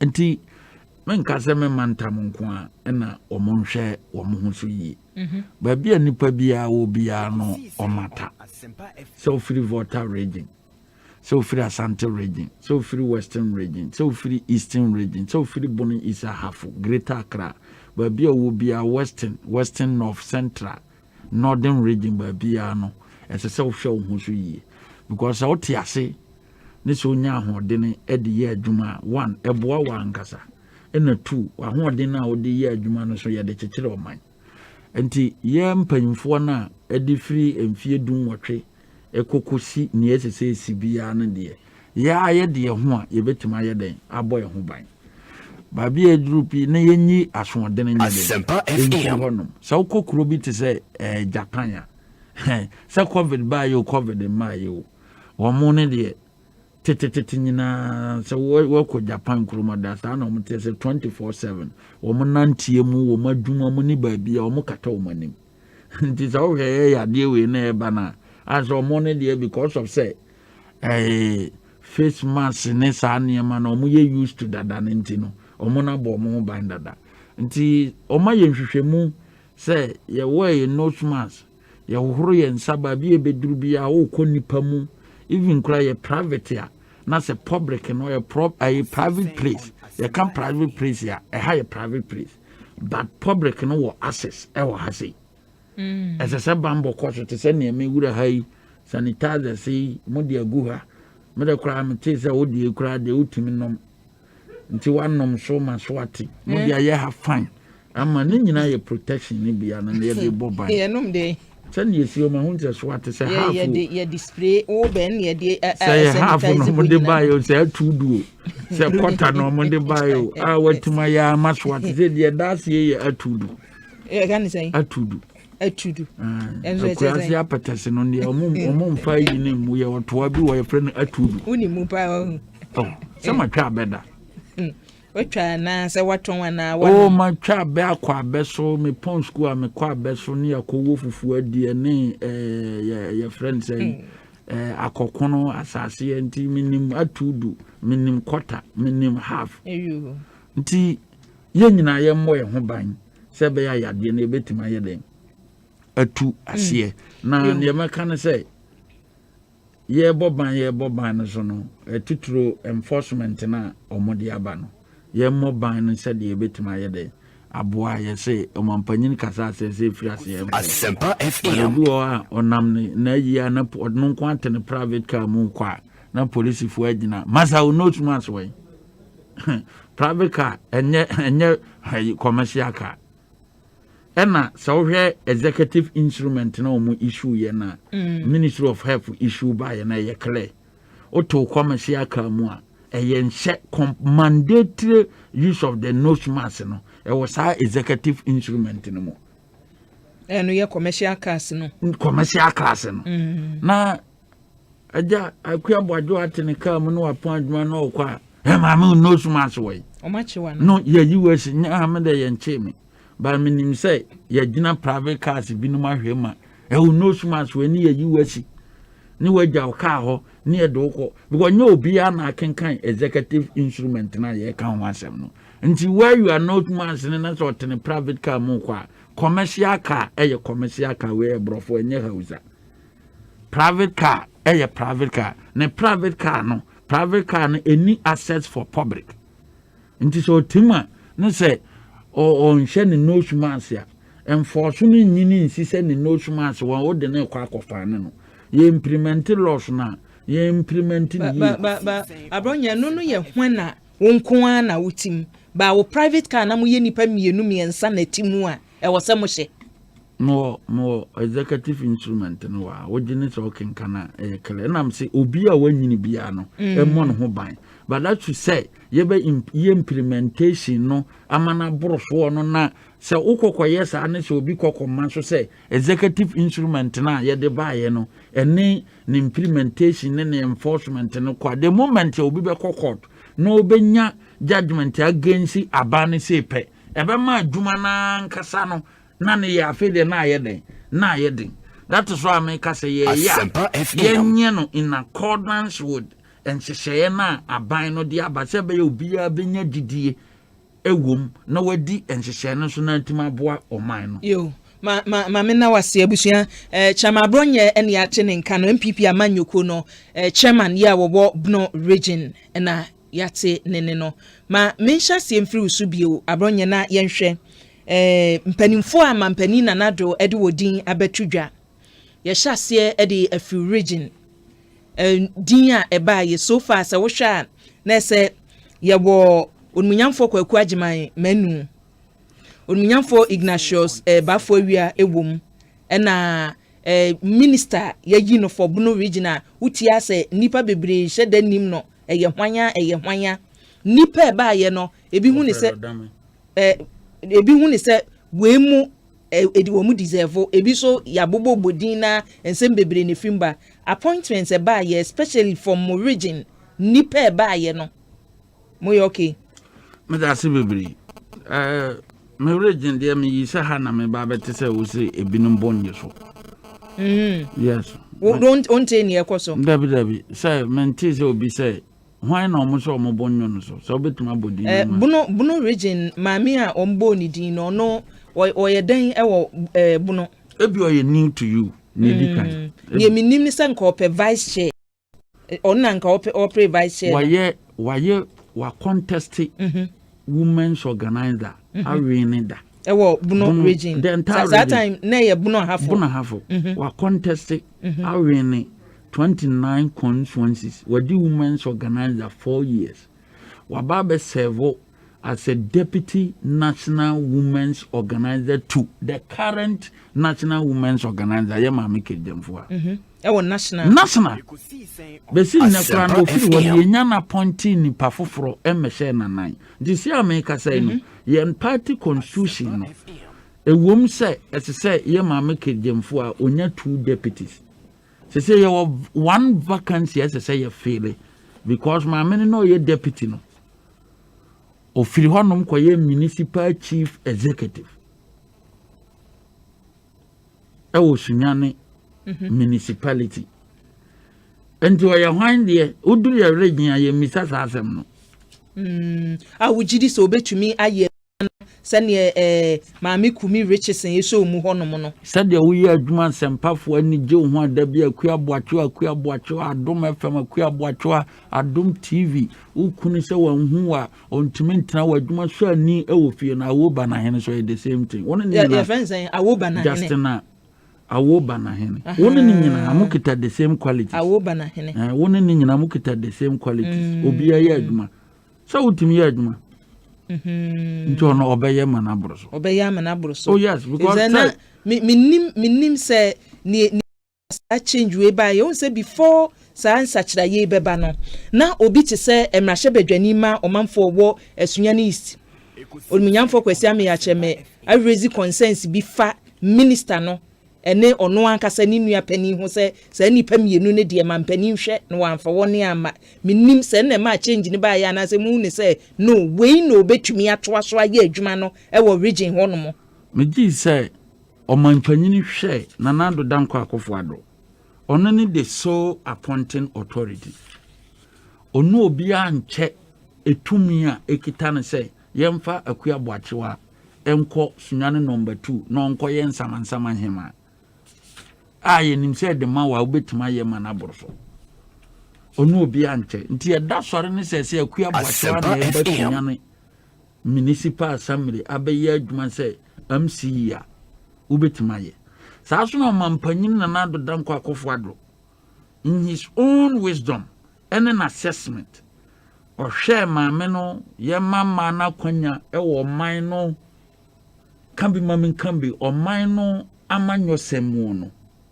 no se mamin frase na membe de e man bi and so here from 2017 ebesi na nado ne second term ya ye kasa no the fourth republic na nado danko akofo ado na amanyo ko binum eye say ne government kra e ma doso ebinum ye press conference say e ma na wa ma ambassadors no nyina kra ye ne former girlfriends enlisted wo modin ne nyina ne say enti oba benya post kra na e de so no obi ye bibi but enya sanity ye ma no kwan because omo ye part of it enti ambassadors nkoa na nado peja omo e wo na mamuo mu no ne first time na e so ani uba ministerial portfolio e ma odo omo ye adwuma na e so ani wo mo omo bo omo ho modern no na nado danko akofo ado ne second term amamuo ya obeto aso to 2024 ye eno nso wasana retaining e ma ne bia na nado fee say akwanya ode ma wo mo no wo matima ye den eye adwuma ama na so ani. That's one point. The second point is municipal chief executives are oyi wo mo wo man Ghana nyina no. So we had the fourth republic no na nado danko akofo ado na be Ghana mampanyina e ma dodo close to 50 ena timanya MMDC dibre no e wo Ghana 2017 to 2021. Asempa FM. E bra o mampanyina nado danko akofo ado through the local government minister appointee Justina Awoba na henso meye sunyane municipal chief executive from 20 November 2018 ebesin na obaye no assembly ho ye wo technocrats wo honom ye wo mo a mo no de oni NDC na oni MPP na oni CPP na momo oman na chichire wo munim de o mo wono na se yemfa moa na yemfa chichire o man o mo be ka chire o say from November 2018 ebesin ne no Justina Awoba na henatima esele no ho e wa assembly ho ama o madi ho adanse wo mo san wo gidie say o mampanyini na nado danko akofo ado sa elevation ya odi amano yi a o kwa koye adwuma say regional minister no obetima ye den aye ama naboa obi a wachire a teacher for ade brekum training college o chira ade brekum training college be se mfie dunia chire atete a teacher for momodi omako classroom akwa tete binum e ba se ma nwoma sua so he da tu no ho si ho se obesua nwoma ne bi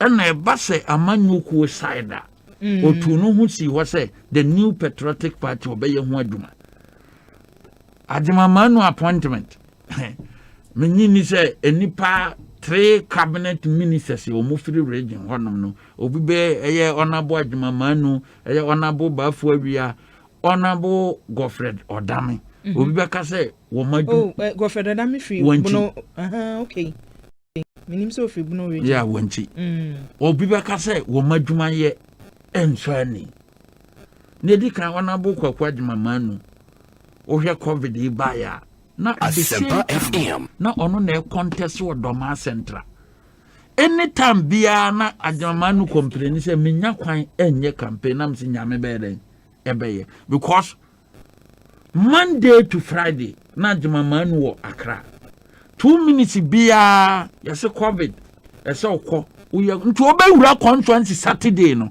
ese Sunday anopa na ko aba back to Accra emra wonya kwan tena conference ni mu ye campaign pa ye mra na ka be 2 weeks to the general elections no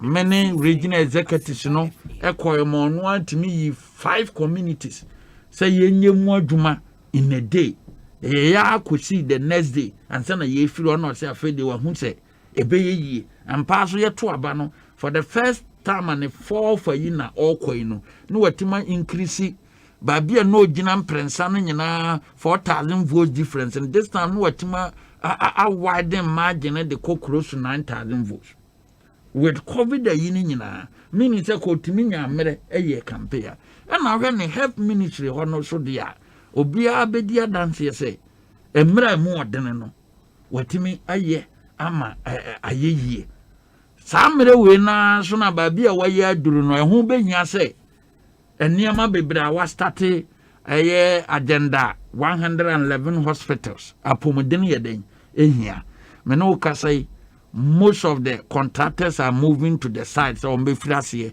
aye breakdown no master tie adwuma ese so man Ghana babia na nado danko akofado na nisu adi hunu no ekoba bia because first na ye agenda 88 me no ka say no you move from agenda 88 na ko agenda 111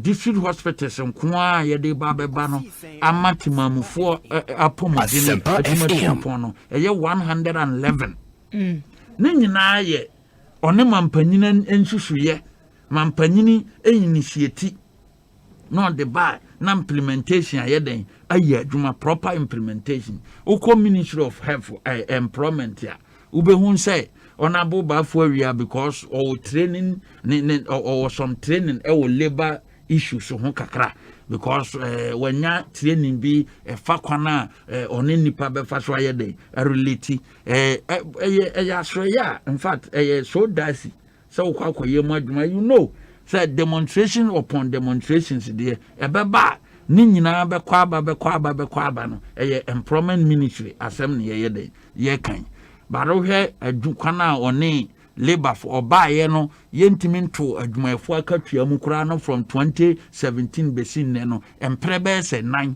the records are there ufiri honoma obaye adwumayefo no theatre na eka mu no na omuye demonstration ye from 2014 to 2016 na yanhu the whereabout of the 3 billion Ghana cedis no under the leadership of honorable Bafuawia ewo employment ministry honum no wo matima hwe ema adwumayefo da chisika emre bi ne enimba bia na ewo no watima hwe manne sa adwumayefo no sika na omahu ama all the labor unions trade unions ne keka ho nyina dia dance say yes sika 3 billion no a reflect enti sa wo adwuma mu ne sa wo ba be ko pension a enya adwendwene bi ne ayam sisia te semre bi a say yanhu ba bi a sika na ye den e fae meaning say the second opportunity our mampanyini dia mane you know obetima ye na adwuma say employment minister now to Godfred Odame we know say as a young lawyer, our sister no more with big brains, nya daddy, a year research.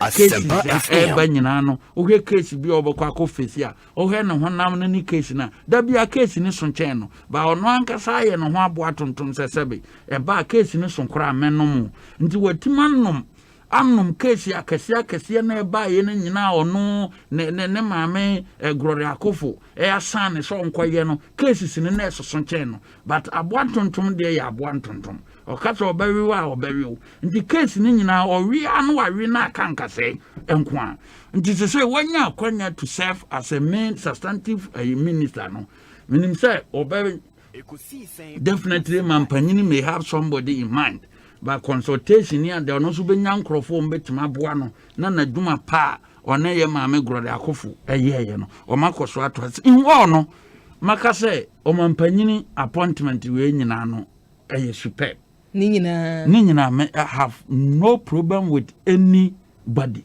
Say ocean number no nkrata ba ye ne se omro be aduowatwi enum omro be 85 ni Professor Jampo so can say 80 odu 80 kura na chese wa cross 1 year nka 40 I don't want to can be bomu a etumi yeye wo hwe nipa dodo amampani wo se wo de wo ye adwuma na mamu edi kan ne resource e ba ya ne o kan say wo a metodwa betumi aka say aboro so nti no e wo se yesan di nipa be 85 na be ye adwuma man pese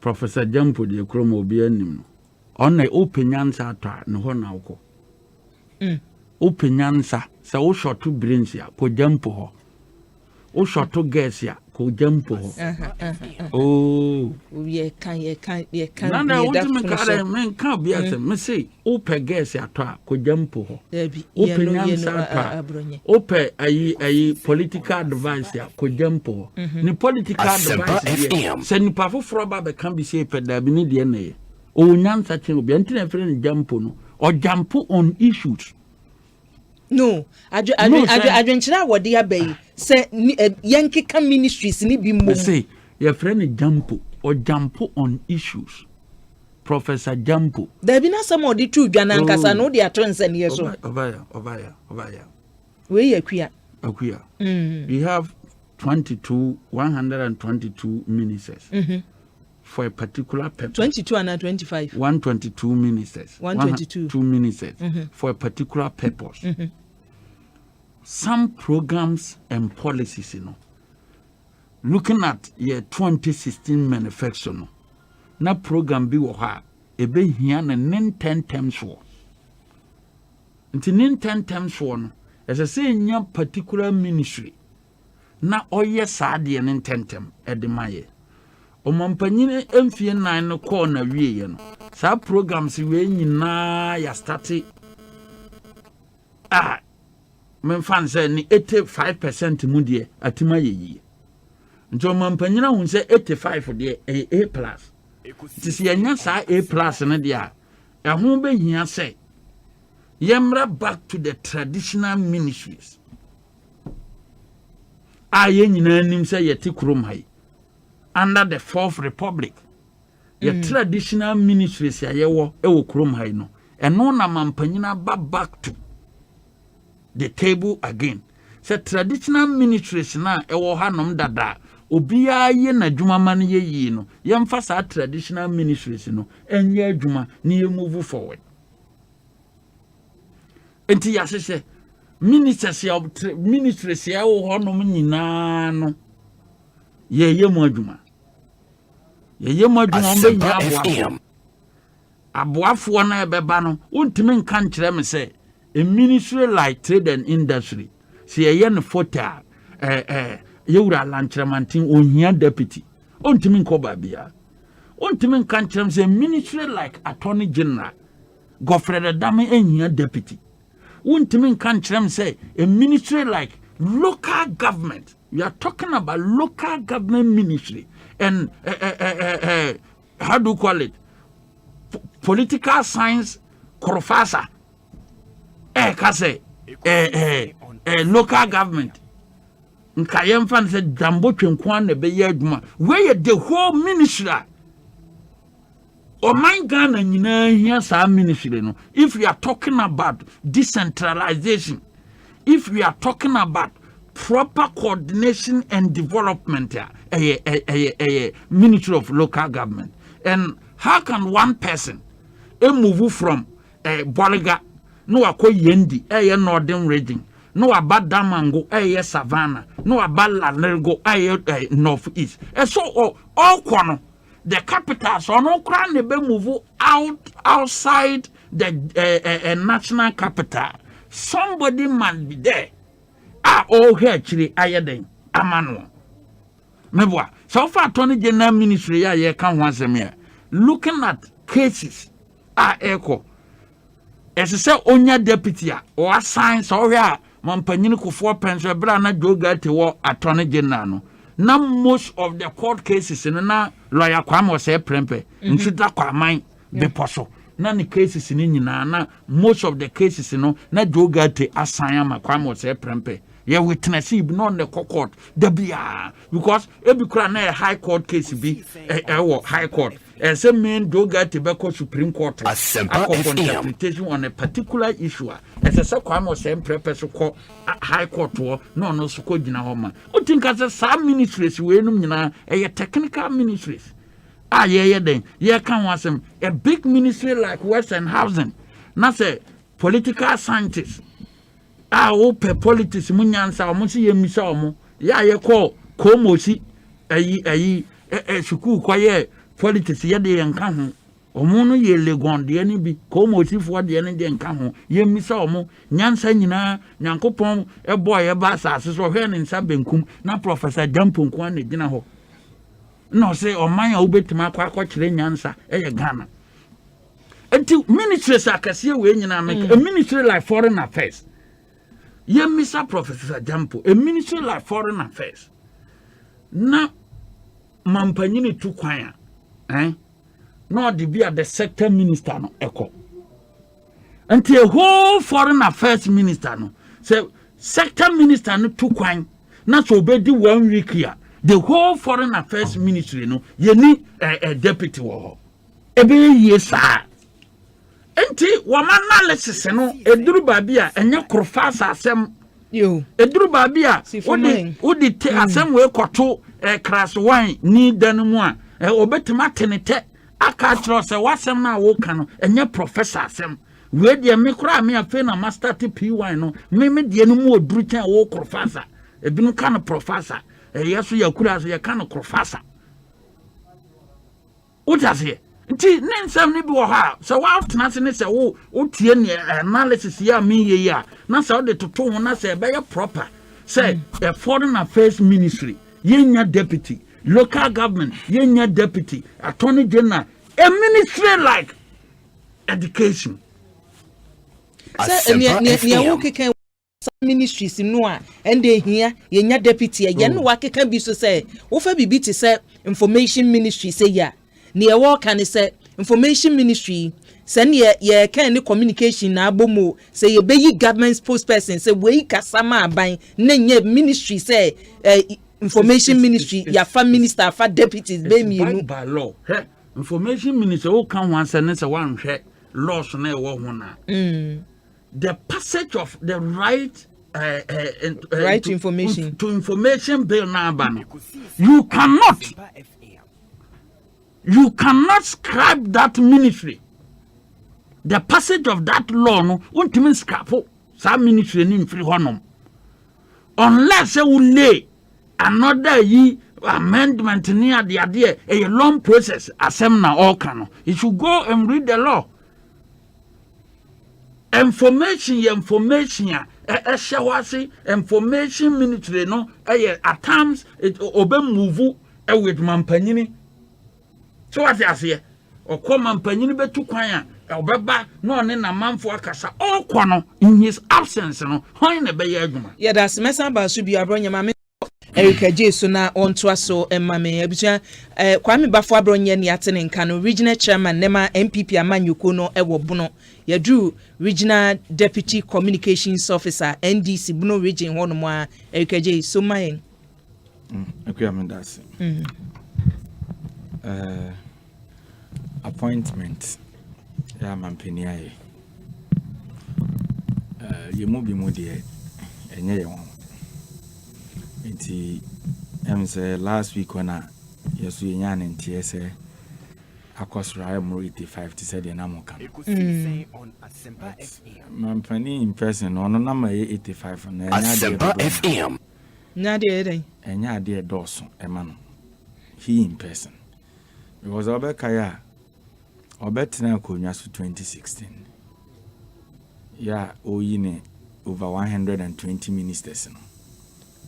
A lot of comments and a man for can kruma say mampani nipa ne doso o man na ni ne kese ani nti ebeya ankate so kakra obo mi mfita duku wan fi obia e na oye de oye obeka kire Ghana for say adwuma na ye de amana ne so nti ohiansa dodo se beka no wama na ye adwuma pa nti Ghana for na yetimam for no if indeed over 120 ministers na odi omoba the first term no say you'll do positive results mana and can drop it into after see a quarter abana odi 127 no call ya ohu abato ne nsunsanso no na wo say okwele back na obabe yen sachaye kakra e de fa na ministerial numbers no na okome regional said the kwame kaya na me say yenya 3 cabinet ministers kokwaji my menu and honorable Wadame and Bafowia.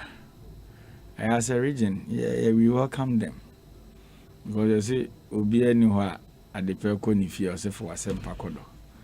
Inti the upper dia kokotoko so the Yena bro. Inti ye chefana or their mayano. Mantamni na yesumuchi. Na yakos wasro monzo se omobano. Omomi hu omo reflection in the region. Na emfam puntu emra mantam no ura kwakwaji mamenu covid time oye juma kakra we ono aso kra so ko home wo University of Ghana Medical Center Asempa FM waba omra meto na juma no oye so bafo awia labor issues well obeye bi baza kwa American authority said the oba na chimatu bi ama we ho de menene nya adwene men kai hwe kra no aban sesan ya oba ye na aban da mu nkofo a omo ye adwuma ho wayi okai pa omo issues bebre bi crop up wo ho an ya tuwe yakoto ha okwa even transfer grant kra na ye ma obi sa labor agitations ni na omo ko share minister na wanya ho hwe besi ne. Some of the entitlements are Omurizi Yoni Omushiaye. That was when a director Bahoka me said he never knew so no arrogant. At times no Mukushia ni push train or the momono. So all those things were there. But my ministers na yomono me anopana me kan sister station. Bi mu there work and pay. Work and pay saying. Well ultimate 3 out there no ye no. Yasia mo new car. Wow, utia would ye dear na to ye utia ka. Eye work and pay. Why the ministry ne ma wa adodode ne ba ya nyina edi ye no. We be se am wako. No boost no. We ma onko. Me ba me ka. Wa wodi ye di ministry ma wa we ye wadwuma yie. E na wo to aso anasa sen. We can pay the amount for years. Yes it amfie na ni watwa wi. Na amfie na aso no ntwa wi onko fi. Sana ministerial positions ne ye de masa. Yeah, we can pay. Nti mo ma beresu nyina sa na mo ye no. We mu die bebre na we mu die no. De nti na aka ne sa. In 2016. Na do win election na all power na so afo no. So na different from this approach. Or presidency. Near certain conference for fair. Na TV for mu tete o. Near the professor from Pomboatin aba. Near prejanensa. Near kan ho history we are seeing na the whole internet is Asempa FM. Say ni nim dia wonti no. Me de na ko ba bia ya sase. Ne bobre mu nsam ya de na kwa akoto no. Akuanya na oni krom ha. At the end of the day, Professor Frimpong Boatin call sa sector na ye kwoti interministerial committee ni de keka ho no. Ekowie yesen. Inti ono ne we campaign no, wantimi ntua ne duty ni Inti onu si yeso onkotena nje because they are foforo no hompo no na no eden. As at now, Mampeni be catch that was last week or so. Say interministerial committee ni den ni na no say dissolve no bibia ko off. And the legitimate question again of Obusa and say, from Pom Boatin or call police station, call your case excavators hire and Akosi saying. Wabe Yano. Ghana for you in the Bobre baby Akwakosi. Uncle Nefiqua. We should stop those issues. Galam saying 7 buyer and yes, send a buyer involved in the budget do issues be copy up in the account. And yen sweeping under the carpet. Near another minister Mrano may take you over. No, so anywhere can pay. Yet Kromuha. Mampeni ya Greek minister on one chocho muncho and opeja and sakosro. A free year say ni say menen na shabra basi was young fine, perfect. At the end of the day, you started planting for food and job. Yen na yeti Kromuha. Fertilizer worth of $12 million. Ni na irai. Sa fertilizer no be sinde adane boachi bi ni yakwachi bi kura obokina. We yi ano ba mampeni chocho muncho we can pay so ye ni yenti on transfer nko. Wasan dia ma no. What am I say? And ministers na ye yi omo no. Bi mo fine. Me ni obi any problem. O come a regional to say they now about regional minister ye you know. Mene ni nya teta da. But minim say na or ye MCU or Sunyani municipal. Me jiri say 2017 and 2016. Okay, say Mose Mampeni 2016 no ministers 2017 na okano. Mene ni shiada but the matiti there according to the matiti from the region. Yes, or a very nice person. And the yina the wishing say Obano mantam num puntu and the better na komaso. No any nuanom kai na omonya cabinet position no be united. Well, at the end of the day omona was if moye together na say health facility be na opedia come constituency German nota.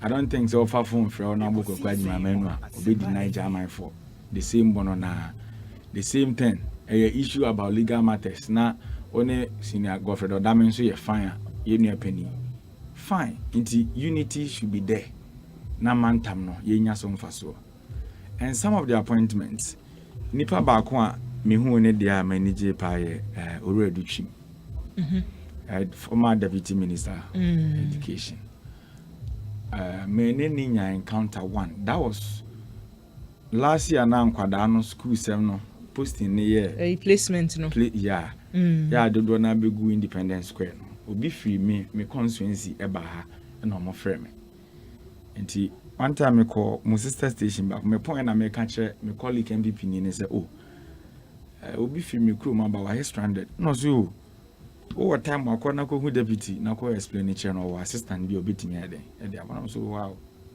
so me ko education ministry na me na akwala no ko and ebi reception na papa ne de ma me that day one in office me oh Eric J NDC guy oh and I wa me office I'm say minister obi fi me kro mo aba o ne post na ye bibi me hu baby ameko and obi ka say me mra won chana me wo amane and how he welcome me ne kwanya Asempa FM Emma de na me hwehwe no me nsaka ye no ma appreciating because one thing nye nipa nyina na ebu nipa ebi so nusa and one and they were partisan politics are Ghana no and this is nikra kwa MPP ni nchen oslu because your politics ni aye something different but me koka me how no kire na me de akwada no me ne akwada no so ne koye na o ka so ye ne ababa wa bi nkasa me kai ni din ye friend na fra o se den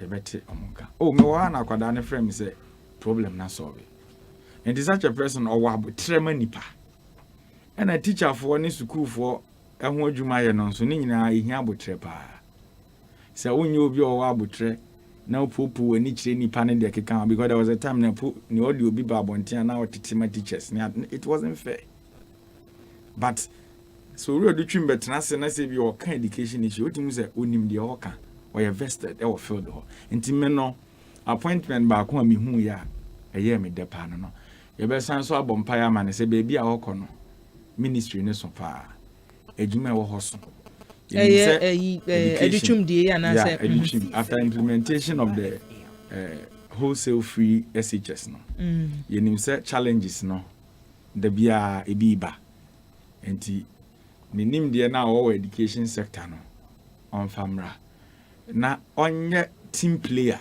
onye ne say enkofo a omo the sector na omo no so ye technocrats a omo nye politicians na omo wonim de wo ho no you should work with them mane metieti omo so to say de na ba kono ye no because a time came Charles for betimi aba abontia be ka say ye take decision we are consult omo. I'm talking of conference of heads senior high schools no because at the end of the day every decision be na obe take no they are going to be implementers of the Asempa FM anameboa and say oh yeah dear you try you bring them on board at the end of the day no you achieve it who achieve you as a minister no who na odi some faso who na ebo wabaso nti onye team player and I believe strongly say he can do that ebiem the same ministry ha teacher for na omo promotion sense no ono so mane meye ne partisan te said e ba ko no ye no because teacher for na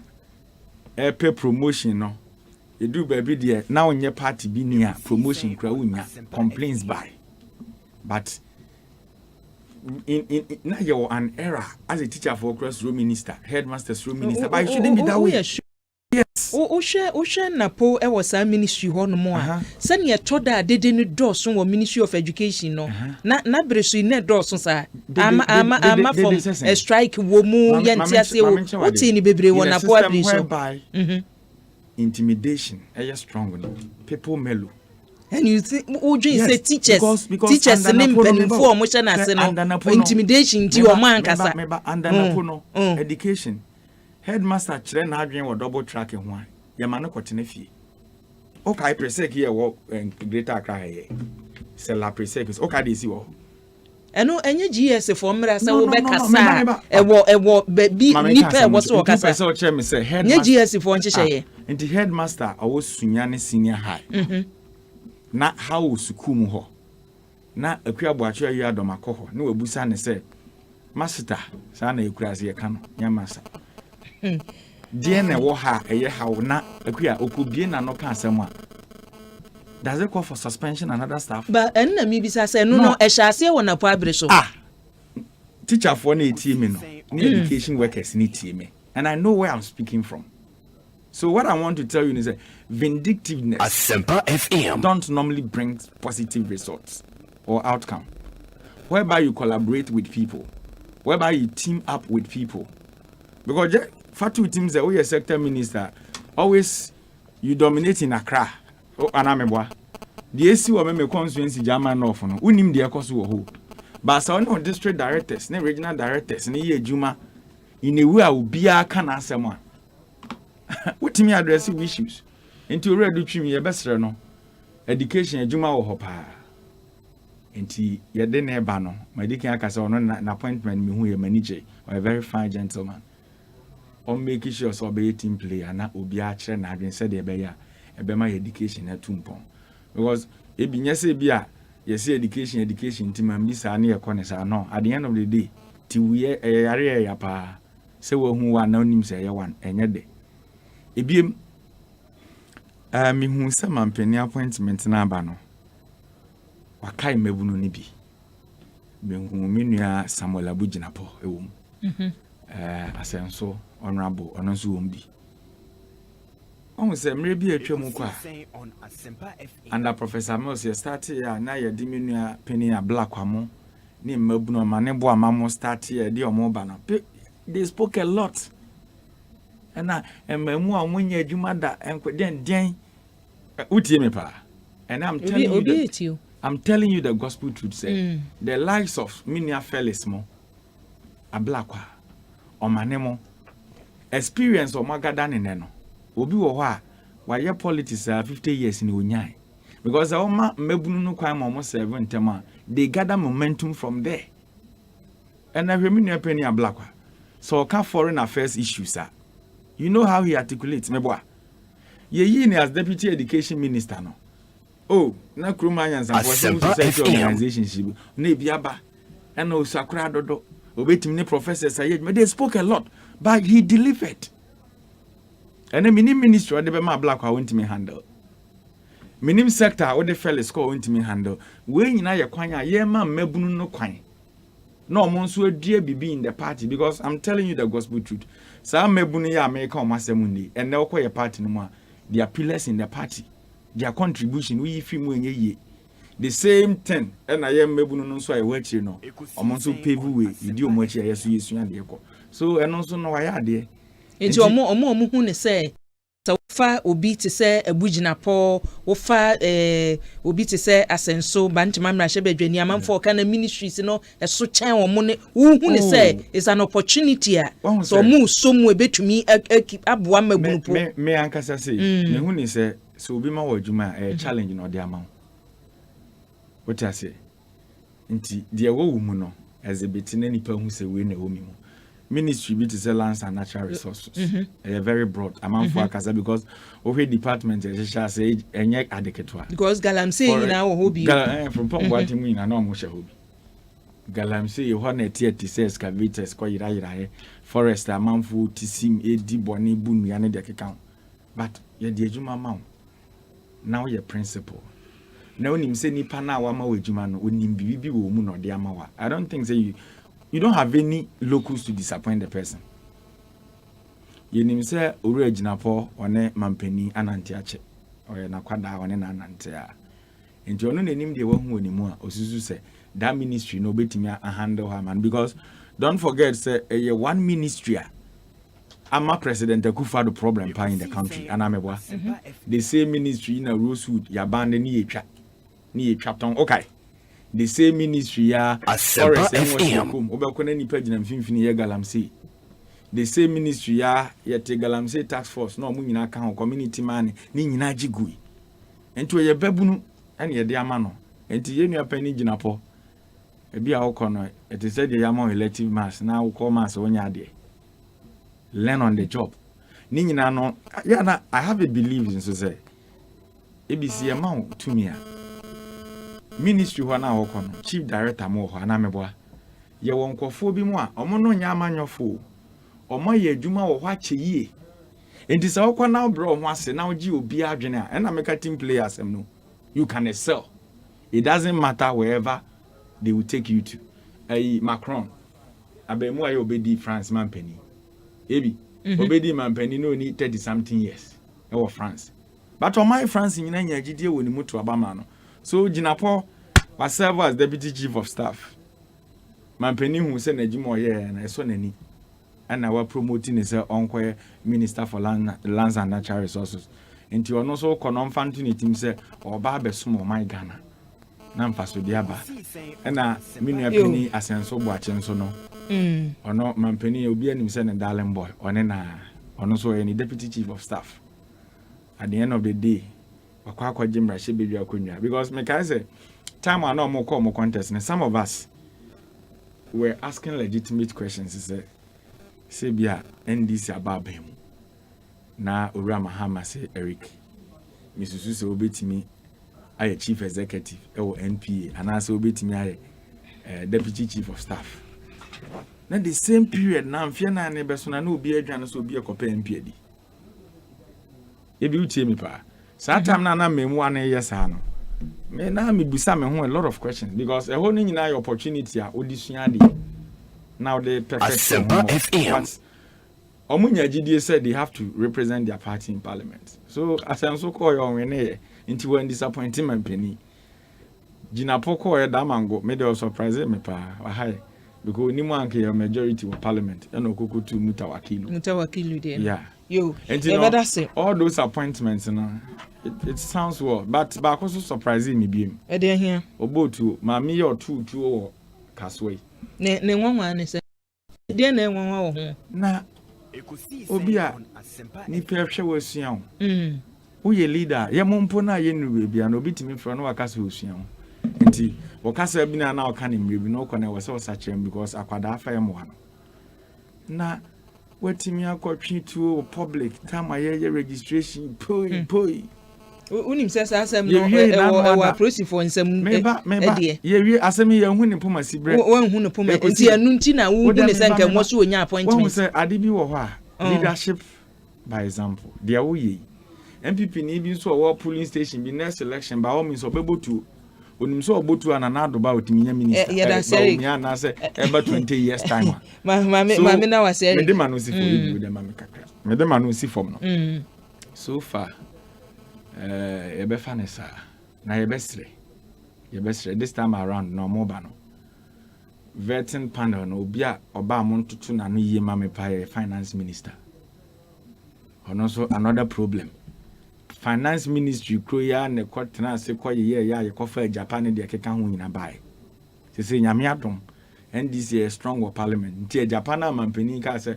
ombesan de akono menye sure so odwene ho krensi obi ya da se abusia Erika J na yatene nka na Eric ma fancy of finance minister tiawana medisi form no finance minister oba young grilling yi Asempa FM ka sembi mu ana omo keka na omo kwan omo ya know say they have facts and others but ade ba ko bi so surprise me medisi form no o can say in the heat of campaign no emu ye den pa no na oru akwabna Japan di na nando achi me beto no one time me ba program krawa me ba na ono na akasa wi na me betina so no so a fine brain and appointments me nyin so mo awie me da se abusuan Erika J ene yatene nka no na gaiji e de yo di free Nijesi aba o se ebi wa Justina Usuba na hene ebno regional minister no mayi no na Tescon UCC no e treasurer e wo ho no monti maame no ye kana asem a wa kwa animu onso ne de ya wode ba ye enono sada so na we so de ya wode abawa se dem wo abawa radio e wo UK chia chairman abronye e ma me papa na ka che ne se yetie no anwumrin ye dem live wo Facebook nti wa dwenche no betumi e de bi atwo no maame nko na chairman abronye ento aso yensi court nsem no mu chairman abronye NDC amanyoko no hwe the last sitting ya mpanimfo call ya nanka yese onumfa witness statement entumi nko nanka mosomo de edi akire na nyame ya adom a ebnada ne atoa so enra ye hwe anim se no beba yese ne edi aba ne se da bi stay of proceedings mum na NDC amanyoko ne se yen hwe na chese yenya bibia na wonum ade sredi a wode atwedwa ne yenye ho adwuma nwie somna ye nko ye nim na menye quick ayibe e wo memra wo de be mame na de di kan on aboba fo awia wo transfer issue should be about 2017 no now they are trying to mislead the public he for na try to mislead the public bit say so you can say obi acting district coordinator mpacho substantive Asempa FM. And yes, substantive. Ono wo hwe chiri. Atin. Transfer na eba wa yi ni bia no emu 99.9% no na ye district coordinators no mo ati. And just say aban we no beto wo mo say omo ati. Position is not a substantive position. Na itumi transfer mu nyina o kwa transfer enye issue yesi o kwa akosomo man na we atin unya director enti enu nya say eye obi na eba be for so obi o ti ase eye at the word ye atin agi enti enya substantive enti me ye atin me ye me kita atin position ye chena yeso obi mra ale na say me nya problem say because of say change of government enti so we Omuko high court no.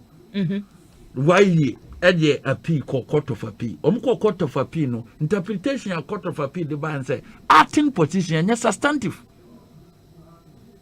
And yes substantive.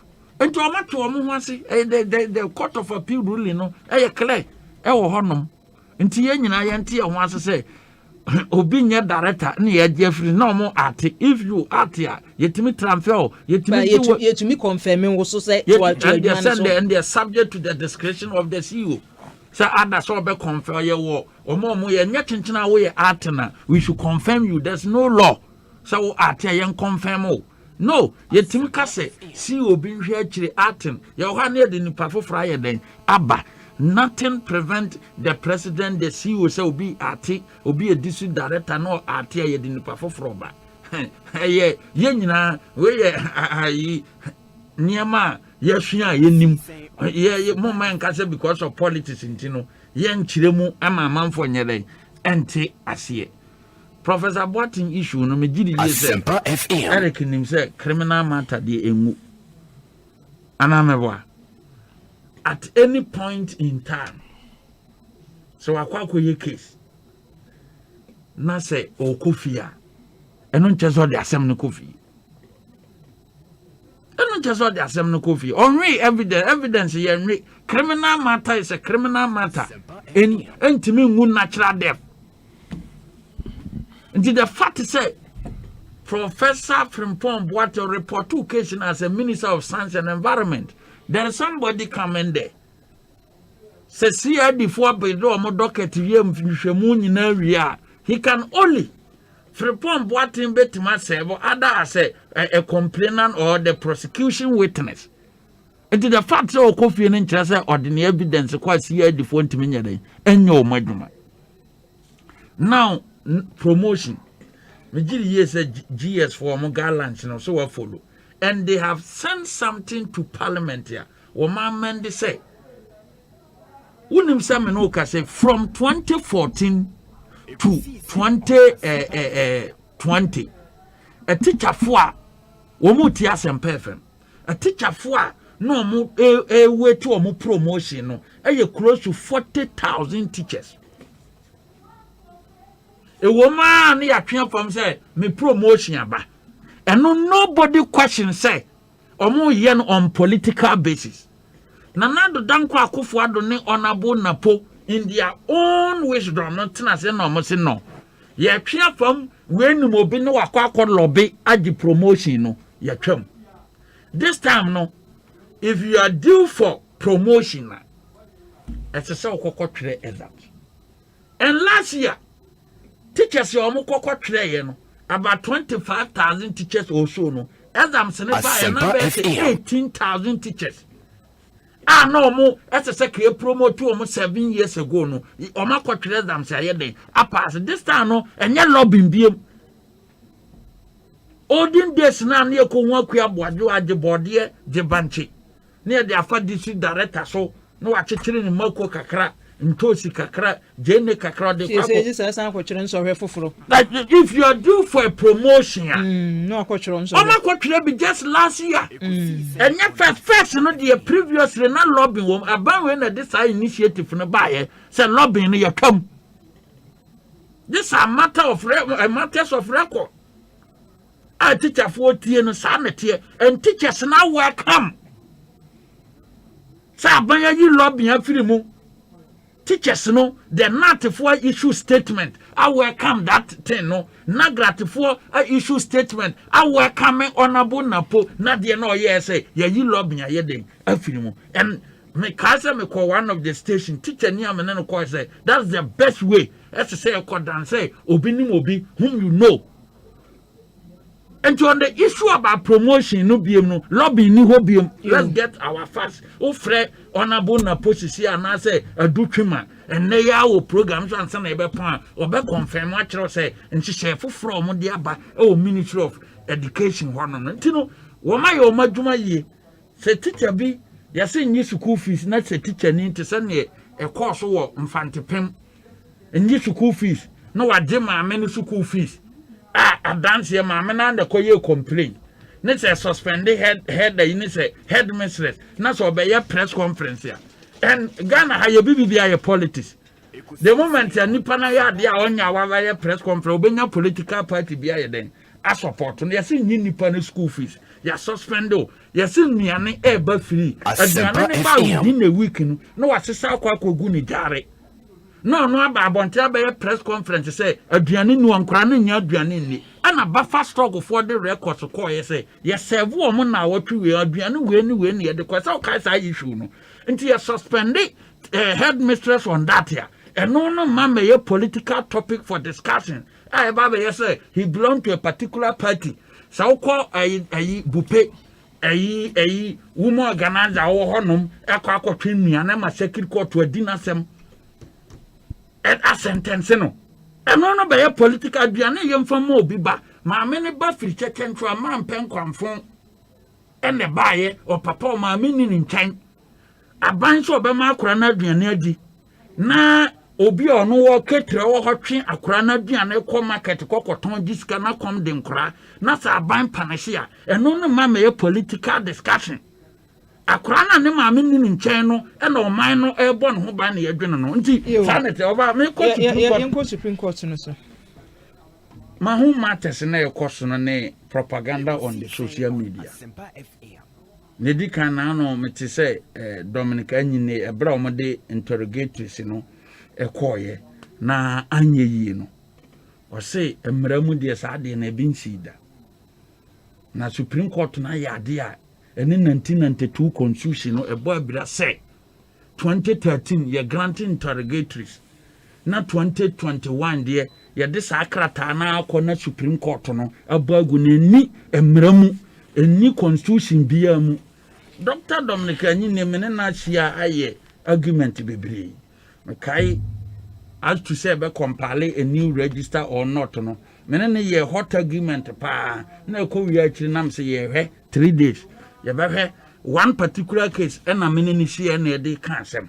Asempa FM. Mra no na wa ben de ba me ka kiro say enye yi. Na enyina de yes de na etutene ye. Na no me feel say a media sympathy and a lawyers no mo kasama Akuyamwa country president elect John Dramani Mahama Ekuyamwa country Akuyam so no we ni about all declare 9 December because I have won but mo court I have won am o have won with petition enti Wamu ye na all can asem say Supreme Court na yade a eni mrabia mu ene constitution ni babra no na wamu social media gas na frase edi Supreme Court judges na tem but san interrogatories ya wamu se adenti na Supreme Court judges no wamanye ne 2013 wamu ye na se ko mu gina the same ruling ni di ye adwuma no a wamu di judges na tem no yenhwe ne wo constitution no ne yemfa nhwe ade say atem na omu didie ni say papa omu say ni constitution no mu na say ko mu gina no so far article 128 clause 2 over article 129 clause 3 na article 129 clause 3 or say the Supreme Court may, while treating its own previous decision as normally binding, depart from a previous decision when it appears to it right to do so. Enti atem na omo de ba say new constitution mu no we enye Bible enye Quran anamebwa enye economic book bia na mekana the 1992 constitutional lawyer ne Bible ntin say ne court no ye no ene constitution ni bo abira no this is the constitution I'm reading nti lawyer no o kan no correct actually NDC supporters na o dada omo. That's the question I want to ask. Until court at the end of the day really no you don't attack the court so my ye eniama eni muraye den ebo abira ne di kan interrogatories ya omo ka ho asem ya ewo ayimu no subject to the discretion of the court. Unya the court to anima is up to the court to grant or not to grant. And interrogatories as I say relevant to the substantive matter na odi akwa to one no. About 7 or 8 of the issues now mo de koye no ene asem ni bo abira emfa honom babia ye wie ye no ana mo se mo witnesses e hono kwakwa na nsesem no wono you file your witness statement meboa ana chachuti kata lead counsel sorry you say witnesses no kra mo nyanya omo na mpo mako prepare omo state afi na omo ko hwe witnesses no eye de eba na say witnesses munyanya omo na ofa petition na eye some way to delay the trial witness yenya ba omo petition na dama nimu so far point number 4 na me back in kani ofa reliefs na eye relief A to F ofri F na number 4 tie de tatutu kataniton later kan hono or say the number of witnesses that the petitioner intend to call is 5. Let me repeat. The number of witnesses that the petitioner intends to call is 5. This is the same petitioner. What can the Supreme Court to say? Omunyanya witnesses. Did he say so? Omunyanya because omuwie no. So omuye ya someone utie former Attorney General ye ma me merit do asem o kan yo se enka omo pese review no amo sresen campaign fo nye no mo ye wi a e bia ebema omo witness na asem a wo so omo tro no we no ensachira ya bam won cast or anaso omo cast omo ni witness. Listen to Chachuchi Katebra get court no wuru say omo file witness statement na asem o kan file witnesses so not nipa oba address president. Specifically, I am talking about Chachuchi Kata statement in the courtroom. Ekosiisen On Asempa FM. What you say? Sir, I feel omu witnesses in here ready. But as of 30th December, we file petition. You stated in the petition, say, the number of witnesses that the petitioner intends to call is 5. Meaning, say, unimomo, and they are ready to give their statement. And the other thing, send your fabra because you have stated this in your petition. Then bring the witness statement. Also, there be a muomo, and only something like antithetical to delay the matter. One more free 1 minute here.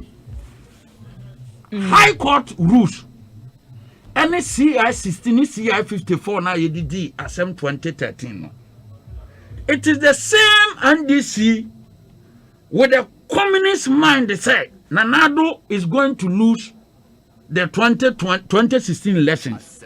And the young first CI been to one na case Nana lose 2016 or back to Supreme Court again. Say by ya the 1 month to be the Assemno. And now 1 month 2 weeks be the Assemno. Mo Marita upon Bruno. The one you mentioned the name, the former Attorney General. One on the lady CI in 2016 our parliament. And a parliament did two say presidential election petition be at the Bakoyan Fabia 42 days in that CI no. Or no see Yanka review nothing. See Anna and this for na yeah. Former President Mahama Jetu cabinet. Oh, what they call parliament, you know. It is clearly embedded in the CRC. Review applications in decision rendered in the presidential election petition, you know, are not entertained. Review applications are not entertained in the presidential election petition. So, Obi, file either review, either stay of execution, or stay of proceedings here. Stay of review now file and one, and yes stay, and executable order. What you say? Anna, rules now yedi year do a CI99 no, CI99 no. Application for review no mako file no, and yes CI 47 yedi year do a Supreme Court war. Until they applying CI 47 a high court rules Supreme Court war. And also no entertainable because you had that certain rules you did no and 2% delay case no what's a sad you should high court rules. You send your moody. No one stay of proceedings no my bad. Stay of proceedings no my file no. There are ways here. You the granted stay of execution. This particular matter, no, what the bar acquire Supreme Court for one. Nearby, you be consider for the grant of stay of proceedings. And say, you better say, if the stay of proceedings, if granted, will delay the matter or not. So what transfer free acquire Supreme Court the bar Ghana Supreme Court here AD Asemia. The current stay of proceedings, if granted. A bit delay. Asempa FM. And we am penning for net. Yes, I'm not sure. If that is a conditional statement, and one may Sanaka say the application what the bar was Supreme Court a dead on arrival because I have taken the opportunity to read the CI99 as applications in the intimacy form no. Intimacy form no. One I made the last one. Presidential election petitions. Makai Zimbabwe there. Makai Kenya there. The recent Kenya 1 year, former President Mahama Nankasa lead Commonwealth delegation or issue statement to say election is free and fair. But the other court say a whole country and Tuaba. Emma Kenya Supreme Court in March 2017. The whole country and to the whole country. I'm a Kenya Supreme Court or that's a particular place in Momokotuaba. Why the issue statements and a free and place constituency and the whole country and particular place ya fan say your country or yes say ebia region your country region be wo Kenya one Tuaba. Which or that's a particular region no yankonko Tuaba. And omuko statement ever bonting. Before a presidential election petition, either say court of competent jurisdiction like our Supreme Court, no, every time annually certain votes, no, and now say order for real round, no, you must be able to establish one, say ebia abatuono, una wini ye, and yet the more before. You must be able to establish abatuono. The election rules and regulations are the two for elections. No, 3, you must be able to establish say irregularities and 4, you must be able to establish say overvoting because which is not allowed. They stated in their press conference Asante region 300,000 votes and MPP at the real. I'm obia omokatro supporters amuntinsim. Pacho Erika J wa me de bemano. On chime baabi omokan sa 300,000 yeah, that was no there judges let asem no so be decide if Sanyama we nyina ku amameland if Sanyama we nyina emse dia Oba kuya me Supreme Court adon mama lusu case no na make us anya na obe determine man ko Ekosiise so to kransa my rebata bi on the in analysis no he tried to compare Kenya's situation to Ghana and okache was say oko Kenya ye to abani wie ya nchini wa show bae no ye ko hwehwe mu no na e fa ba bibi ya momo anye den anto abani bi. So the said Supreme Court in Kenya granted say omonko na omonko to. That is Kenya's Supreme Court. But in our courts here in Ghana, ye kokoto abasa in Volta region. Ye country obi say otimi yi president bo ntimi yi MP. Ba ye court to de ne de. E country say the electoral commission aye ne ye. Ntimo still muntimi yi MP mo omo hange omo ne MP. So there's difference between Kenya's court and Ghana's court. Yeah, we respect the court decision, but we disagree with whatever that came out from that SAL issue. Okay, Sabiu, when what's the Usual law crowns you do baby? Adibi why interpretation? Ye kokotwa baba ye ka ho asemi. Ye sinkofo bi de timi to yi mampanyini. Ba omuntimi ntu yi MP. Asempa Constitution no so kire say we say onya representative or parliament. Ana meboa. Omo ye interpretation of the law no baby ye de asem no be kwa omo kan bia ma omo no. Te say the Kenya de no ye de call Kenya Supreme Court. Court no say they should go back and allow those people to vote no. Ye had the de omo say there be man to bia mo dik mo enwo se moto mo ntena ho. That is the difference. Look at how people, even the international communities, near that civil society organization, pick the SAL issue. But at the end of the day, you have the state attorney, Emma Nico Jinem. Time where you saw, you did case in the call, High Court or Mogrant injunction, okay, or Mogrant is an injunction. Yenya state attorney, Miami now pending of Dame, Okojina Supreme Court, Okojim, because no minimum wire or mopedada. And then they dinner Ghana for be muyama one twaba. And people are comfortable with that. Inti no mumra she be dwani ni hwan. Lolo bi ni akwafofo no. Hwan na yo mu MP of parliament. Is it proper democracy and your practice ana? It will come to a time where and then Ghana for do na nigide o politicians mu. Your last resort now, some see a hono be it will come to a time. Ebe we na Ghana for nigide o hon. So I'm telling you the facts. Because adibi we a tried knowledge. A tried knowledge is about to draw. When you fear doing what you are, was so to aba anameboa. Enti akwafo for no MP no or infa. And don't forget say this particular issue there na ma hamene say time we start here amount for court no. The same Supreme Court here Ekache Electoral Commission so onye into 3 years about to Renedru. Electoral Commission never obeyed the orders of Supreme Court at the man. And think of Obus na ya didn't bar back. Then there was a Yaman who said, Court on the castle where this so. And ye were in the four Muslim that one. They think it is fair treatment for the people in Volta region. Kofo bimwa, Yache region, bimwa kodiha. And that is fair. And it makes the whole election free and fair. And that portion is also packed. ABM. Yako court. Court ayako. Ye the relief. Niyama ijina so ye de court. Ye any de court. Now me even say ye the one relief and the court on the issue of declaration kwa. You see Electoral Commission be declare ba. Obe declare ba Ghana nim the first 30-year computation ne calculation no. You hu say abato no po eburo 100%.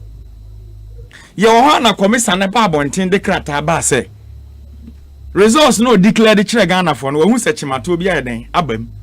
Enti krata na ode aba no. Ode be paper ne kore ni mfonso na wa ye no ebi utie me pa. The said document Electoral Commission de ba bonten po signature po na ebi nhia se. And you start to busa legitimate questions say answer na you be declare presidential results biano your agent say wo anameboa enti we na okwaya correction no information ben and how the mass political parties na no omuya parties involved in the said election so would you discretion akwotena say based on the discretion of Jane Adukwe Mensa say me results na me declare nra no and then ma sign the card aba say mfumso wo mtima correct no parties na here involved no did you consult them approach Ben how the faso and declaration of your election no ayemra and the tertiary and ameboa they declare on the knife and also wa gazette meboa gazette na national newspaper wa publishing ma obi ahu say we na Ghana for abato ayeto ye na yaje atum nti Ghana for nyina we ne mo ampani vote say no nyae ene every rational human being able to say after say or ye ne correction no or ye correction no gazette results no one na or withdraw ne back e gazette for frana e ho no be ka kire say figures na anti e bia so anya problem the ode ba ye no NDC ne wo copy da ho figures ode ma owura mahama ne de ode ma owura nanado ye koye calculation no na de odi kan di u declare ya o se wanya mfomso a figures na da ho no na wakwate over 1700 votes e de free yedim okwa donko ni gumu a two na de akeka ho e na otititiji because at time no na Ghana for calculate am say ade no bro 100% nti ma me no if more or less divide me tititi bi ma manfo na enka 100 no. Those are the relevant issues ya raise your court.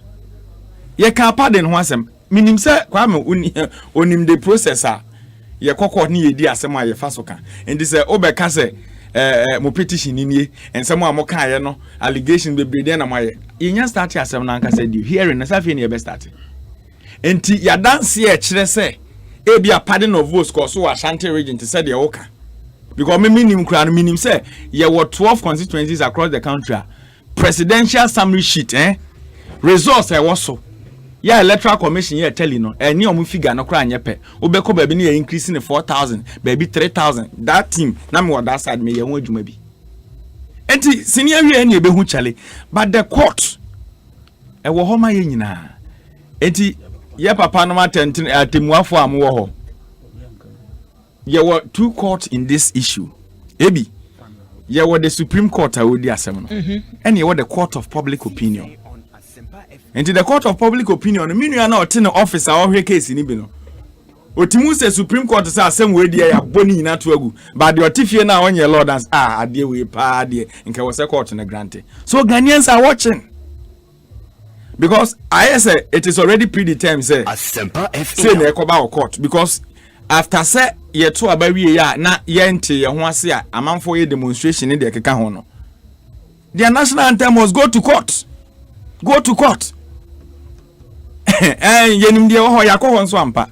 Enti Ghana for na wa otifia wo hwe no. Don't be expecting judgment na efi court oba na do di gina so aka wasem. Hwe de judges ne omo lawyers ne ye wo court. Usu hu say 1 + 1 ye 1 na uhu. eti say no mo nya results no kura na mpesa Ghana votie menka say results me say wa wo tifie te say the Asempa FM fan live for wotie bi radio so no ye tie argument na ekoso no nti at the end of the day wo the judgment ne ba wo the anya hwe wotie bi na judgment haba quickly ansa na masen aba hokro onse na kwa meka asem bi say why me correzi issue about them say ye bi mu adini ade kwame omo na meka omo asem no omo ye 2012 omo ye form 2012 omo ko interview public service commission. These people after you came to power, some were transferred roughly without transfer grants, some were demoted. You see what they did? Omoba Bemwa directors and they were there and omukoi acting for the Omoba. And we have some of the acting obi need certificate. Obi need digital, we know. That portfolio was given to youth organizers across the country, of which Kwame is aware. Actually, no saying for you because I say, Yanko Fano, Moha, no Muyejuma, Emma Ghana for no. Mancasa NDC for Ghana for Mana Ejuma. Kwame Mobaya, Eliana no Muyi acting, co various offices.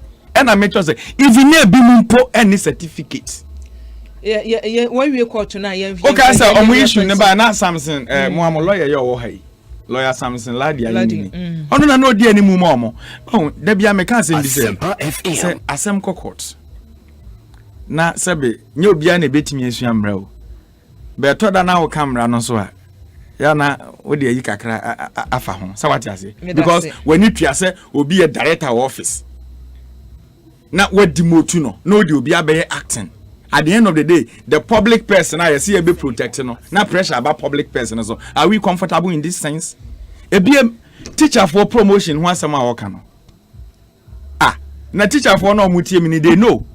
Ebi outro exams in we are just all paper teacher might be do Windows number no code the man near their brain po. Yeah, that's yes. That was what they did. Eric J Ebi na Kwame more time. Yeah, Brenna so say anything na o start here na say obi Kwame more time. Yenesi from mama. The other rebata won na pone eyi ho ansa all court nsem woman more time. Time judiciously nyezo mama more. Yenesi from. Say what? O do use ni judiciously. Yenesi from na we be awesome born. Ebi dey make an say. NDC echitafo a etie summary. We are in court. Baby a obi adwumaden a yeto abawi 2016 a yemu bi mo yan relax it till 2020 election yeah. Am I a positive result? Me wo ha my psyche me ho say yan lose election. So, because I saw what happened at the auditing stage of the pink sheet in the account. Yeah, that's and then okom rashi bedwefia e chimpe ye 137 and omo 137. Ye speaker they are claiming so omo majority but ye koto aba no minority no mum na wene nti e na okọ Ghana parliament e majority group nye kokos mpo and a minority group. Yeah, that's we a clear indication of Ghana for how na nado omusu a wonte bi ti say japa in the heat of election Matiemi Duba bonten be ka kire Ghana for say o pemampeni a wabo ye corrupt uye kufuado mother serpent of corruption. All those things ya tinin kano Erika J deputy communications officer Bono region na ya tinin Kwame ya DC tiawane yanko Mr. na setting the record straight ese mo bi atiase yese oso o monsem na man kan o petition mu a so no say try knowledge we should dey try law send some na odiagu paper we no so no it is try law say ne odiagu paper no so no e ba se obi man to the witness box wa you stick to your pleadings. Nti say ni ade a me kasa akire mu bakwa akoka no wo honom. Yeah, that's it. Enti monti asie sa. Monti asie sa. Because mon say record process of hearing of the case. Me wa. Enti ruling na judges the bar on the said application on dismiss here na. They said say okay, yeah, but Mr. Chekata, you do cross examination, right? Okay, so they are not saying say what he presented to the court no. Yeah, that's it. Abusua mpanimfo mienu a yete wo mu ni Chama Abronye Kwamba fo Abronye ene yete ne nka no Buno region MPP chairman yo wo hono mo na Buno region hono mo a NDC amanyoko num so deputy communications officer or national communication team ho ye do mase Sam George Sam George baby na akokodro na da bia yeshi o kan akokodro nsem che no onfa nko nani yeah that's it I'm so many wish ni rebel leader also ni obeka no rebel leader Sam George madam for nko fonde empie bada fi we na nko pa ma no afefoforo no sa alkai dane bokna be rebel bye bye abuja ye nam panimfo ya sene yemfa wonsia ne yemfa sedan so bi ma agbebe heba center mona soap mona cream amponse fa pharmaceuticals e de F pack na abadwa so utifa na yo ya ene onom ya away na seti yade nesne no Obapa company limited de Africa cream mackerel and Obapa sardine in tomato sauce etechie Ecobank Ghana 21st century na mo work abako okraku or joy right anono na do man appointment ni bia na abusia 21st century clinics so eta ye chidendede yade bi e ha no edu ho na ni din ne ba obetinya butere awake purified drinking water esota ye chi bela kwa ene enhia wo nomu a ye ka ahoten ebebre ene wo mu Heaven insecticide spray ene ne call so abusia esiwudan mu a empunwusie bia enapa de ene ye wono bibia bi wom enapa bibia wom sardine emo and provisions de enapa bibia twetwea ena Franco Trading Enterprise phone papa fie Belakwa active and wonomu a ahoden ene de ma TCL so adaroma the creative life honomo ena ubenya no ena dependable heba e de adom malakio ena abedwa so abusuan nwuma ne bo ye chidom ne etumi e de ekosise adwumadi ebrewo wo awutie yem wo ahwe live wo Facebook and YouTube aseda ne de mamu nyina producers Dominic Isiebo a kwakutwum Jackson Tiamo DJ Yayo ena Queen Star Pokria wo ba fefe onso techira hwe ndi ne media akoma ma me so ye da ebusia ye da mase ye de mo esi ha ya ye de live commentary na ebremo Legon Cities ene Ashanti Gold Legon Cities ena Ashanti Gold live commentary ye de betwa so ama enche ebusia mi sumi din akua boachiwe yiadom madam Asema monitor monyi me phone ebusia na yemfa ensia nyame yadom ochina ye behia nopa ewo kukrantumi dwumadi so FM. Esan se malaria parasite we moja no mutumi dan ne hunti. Emri no e mani ye den se edura ne sika eku malaria moa no abrofofra no active ingredient no. Eye ba kupo ne wo mu no. So ebetumi atu malaria moa no ase afu moja no. Enu nti ehia madura ne sika ewo mu no ye mienu na atumi akon malaria yare. Sentina F pack for aye dufufra ye fra no Lizatel kura active ingredient mienu. Na enunti malaria parasite no entumi nkuntia no Lizatel kutia malaria yare Lizatel malaria edrofufra efi wan oye F-pack ho for Lizatel na you malaria yare no free ho.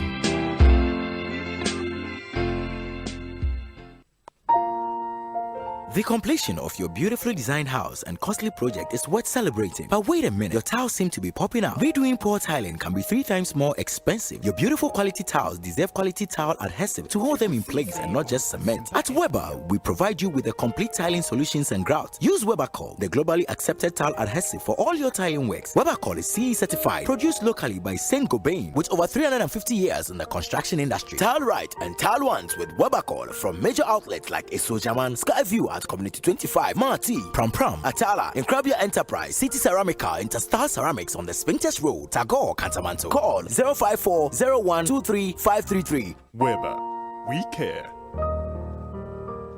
awofo hye nneɛma yi enso bra ye mofrɛ eko school ye kyerɛ wo mo ɛyɛ social distancing bra wone wafo ahyia ye nkyerɛ wo mo de enti asabre enni ho kwan sɛ wone wadamfo ɛhaagie ana wo ye na tu ye nkyerɛ mofra no enso sɛ wone wafo edi enkomo a eni ho kwan so wohwɛ animu ni animu empo so wone bi edi nkomo mpa wonhwɛ sɛ wo mo nose mask ne de abribia no ɛhyɛ wo no mo won tetete wo ho entem ni nyina no ɛyawofo yafidie sɛ yɛka ɛkyerɛ nkora no bra wo mo wo fie na wo kɔ school a wo mo wure ɛmfiri bidi de afia amankwa tamaklo medase sankra toyi Asempa 94.7 FM ene de bro da wo so ne macho madi miwura ya na udi sa na malaria na fahi amuto aware amoni agi sa no adom malakio mesha ewo hoi malaria ent na yeso nchew ye kwa ye test e bi wo mu pe enyenum adom malakio mixture eni gina malaria body weakness yo tiredness yo hwim ye nyina ho atoye ntam kura na adom natural tonic a esisi ha yisu ye adom natural tonic nso yenum to ya yentumi nidie eno na yanum bi edidi a ye ho tan sa no adom natural tonic menya ni na mentumi ni die menum bie bono me taisa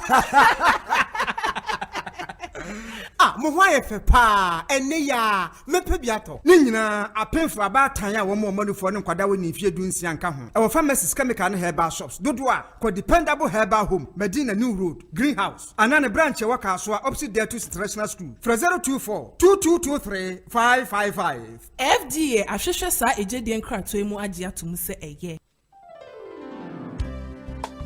eto de bia ekwan ho nante ene kwan mu twa etimi ye hu pa se wo twa kwan mu a hwe hu se ewo ye bia ye de tuntum ene fita asensan kwan nim mekire zebra crossing ana se baby a etwene wo mekire footbridge ana baby a traffic light esie wo twa kwan mu so a hwe benkum nifa ne hwe benkum bio ne hwe hu se ka bia mai ansan watwam enyina wagina baby akasa so mekire mobile phone abra wutwa kwam se wutie nyom ana wudi nkomo esanse wani free ho so ketua bi pa ubetimi ahwe wo nkwa hyene nsom se yinyina ya sede se Asempa FM ni esi akwanhia no kwan hyene nsuo se yinyina ya sede se ye boye nkwa ho ban jojo arrive alive Sankratui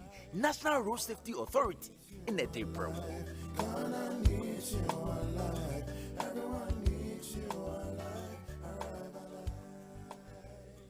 Asempa FM.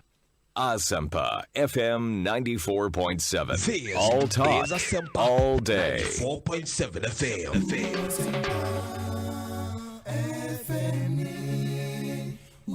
Asempa 94.7. Asempa all talk all day. Anytime I feel lonely, feeling sad, only one station makes me happy. When I wake up in the morning, only this station makes my day. Yeah. Oh, Asempa, Asempa, Asempa FM. Asempa, Asempa, Asempa FM. Oh, Asempa, Asempa, Asempa FM. Asempa, Asempa, Asempa FM. 94.7. Guess who is on the radio? Everybody calls him Kejua. He's Buta Papa. Erico. I love him, Papa. This is our own. Let's cherish our own. Guess who is on the radio? Everybody calls him Kejua. He's Buta Papa. Erico. I love him, Papa. Asempa FM. This is our own. Let's cherish our own. Ghana Premier League is back again. This is taking over the baton from Kwiabwachewa Yadom and Ekosiisen team. I was here somewhere, yes, I'm not so the Ghanaian Premier League match day 10. This is where we start from. And Legon Cities versus Ashfield. We know because a game is just one. It's Yankin so cry Yankwa Sports Stadium. The Yenway Mortala Jakwa Champion Talimumai. Prep zone Nimwani as Tiasi Adiaviano. Ya Tiasi prep zone Nimu. Zone Nimunie. Right time and your Rafael Queenstead Japan. Kejuana Gasanie. Eric Asia Dubu D. I was here. Yamwa Kwaba.